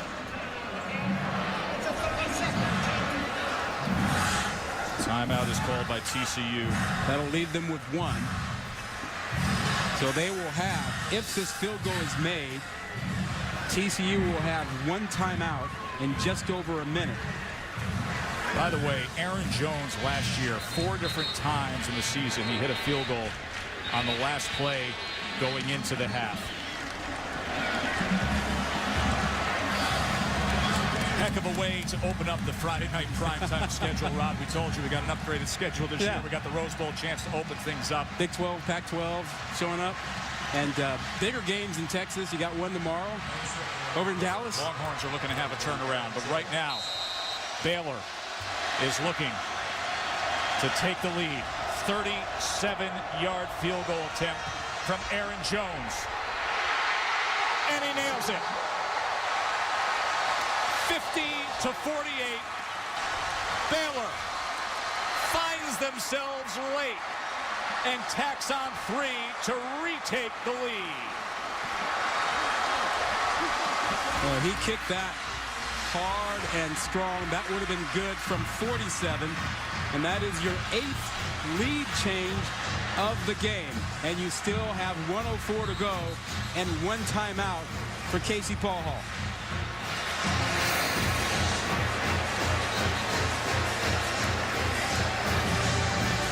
Jones is just a sophomore kicker, but he has been clutch. Made 19 field goals as a freshman. Look at Art Piles. He didn't even flinch watching that kick. Well, he knows. Patterson says, all right, we got ourselves 64 seconds. And don't forget about special teams play. The kick coverage on both sides has been less than stellar tonight. No, atrocious. Return men have been finding themselves with plenty of green space. If Greg McCoy gets another one, he could break one loose. He's done it a couple of times tonight, had a 73-yarder. By the way, for TCU, their place kicker Ross Evans has a career long of 50 yards. And the problem here, Tess, is that you don't want to just squib it and try and kick it away because you might give them good field position at around the 40 or so. Exactly. So you want to kick it deep, but you don't want to kick it with a low trajectory so that he's got a good chance of returning it. Remember, number 7, McCoy for TCU, a record-setting night on kick returns, 225 kickoff return yards. And he's going to get a chance here. McCoy looking for room. He doesn't have any. Best special teams play on kick coverage we've seen tonight, and it comes from Clay Fuller, who is such an interesting story. Recently, a minor league baseball player who was hitting home runs in his last at-bat for the Angels, and now a 24-year-old walk-on for Baylor. Yeah. And the key was that kick was high, stayed in the air a long time. So now a lot to accomplish for Casey Paul Hall and the Frogs.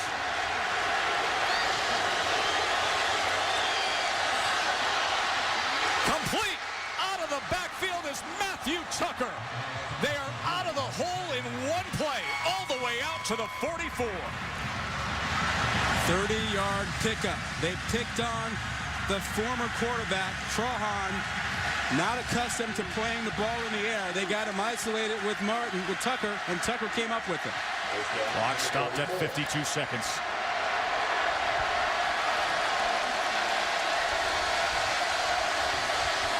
They only rushed 3 against Paul Hall.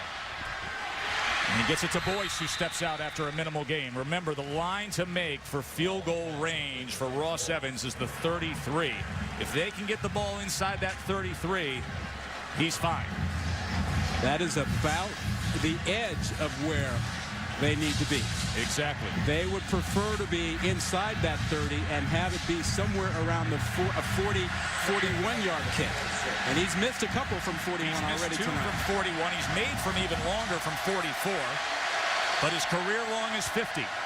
Paul Hall now. And the knee was down on Cam White, the freshman from DeSoto High here in Texas. So they'll make for a 3rd down and 3. Clock is under a half a minute. Paul Hall gets rid of it quick. 1st down, and it is Cam White, and he's down to the 40-yard line.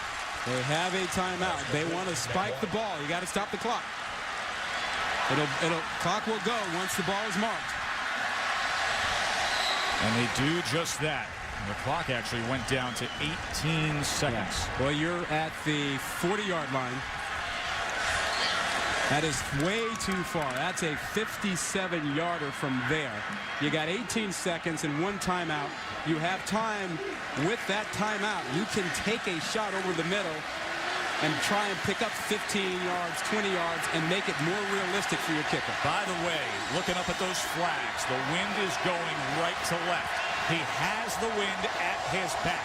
18 seconds, yardage needed from Paul Hall and the Frogs offense. They'll have holes in the secondary. Evans. Look at the time he has.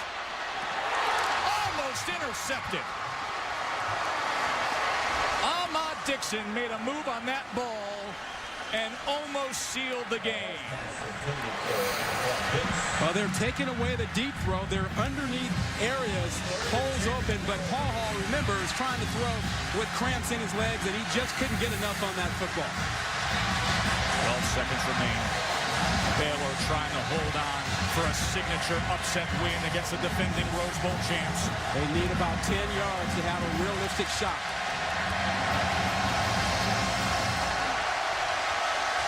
Paul Hall has his options downfield. It is intercepted. Intercepted. Mike Hicks falls to the ground, and Baylor is going to have one of their biggest wins in years.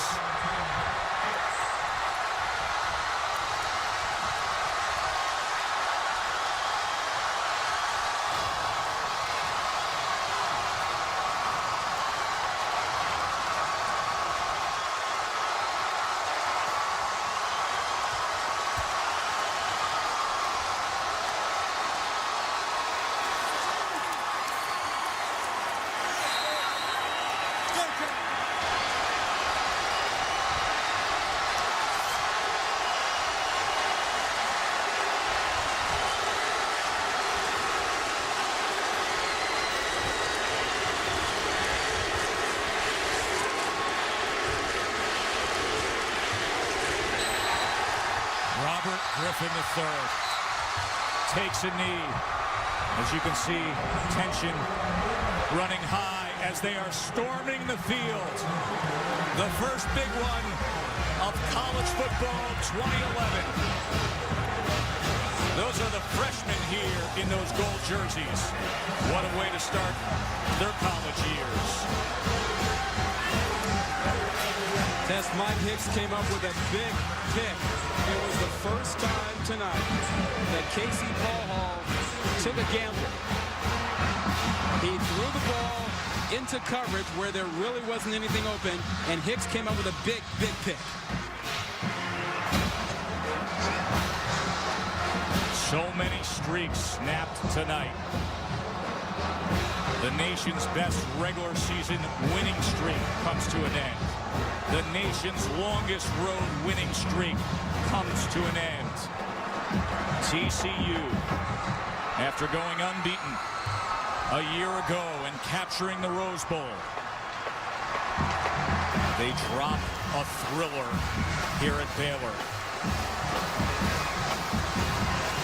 The 107th meeting between these two teams, probably the best. And by the way, 107th meeting, the series is now 50, 50, and 7.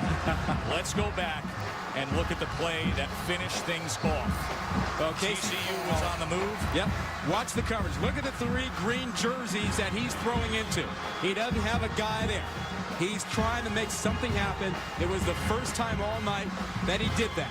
They were in a desperate situation. They needed at least another 10 yards to have a shot at a field goal, and he took that chance, and with those cramping legs, he just didn't control the ball as he would have liked.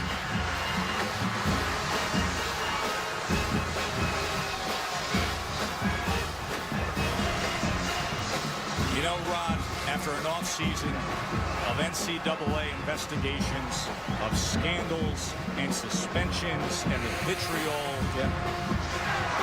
isn't it nice to just have football back? As bad as the game off the field has been, the game on the field has never been better. Not just tonight, but in general, what we've seen the last couple of years on the field, what we've seen tonight, and what we'll probably see tomorrow in Dallas and in Atlanta.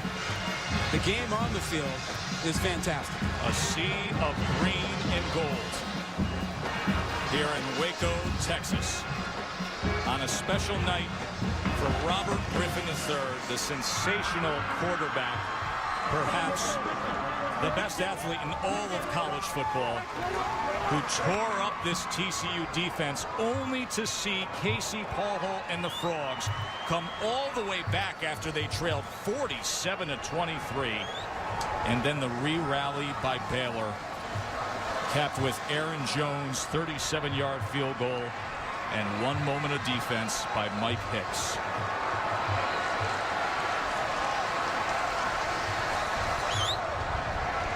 Tomorrow morning, the guys on game day are going to show you some of the celebration from the Baylor locker room. Chris Lee, Kirk, Desmond, David and Aaron live from Cowboy Stadium. And then a couple of big ones tomorrow night. Great way to get the weekend started, wasn't it? Our final score, number 14, takes it on the chin. Baylor wins it 50-48. Coming up next is Sports Center on an ESPN2 USA Soccer. For Rod Gilmore, Samantha Steele, and our entire crew, I'm Joe Tessitore. Have yourself a great night and make it include Sports Center right now.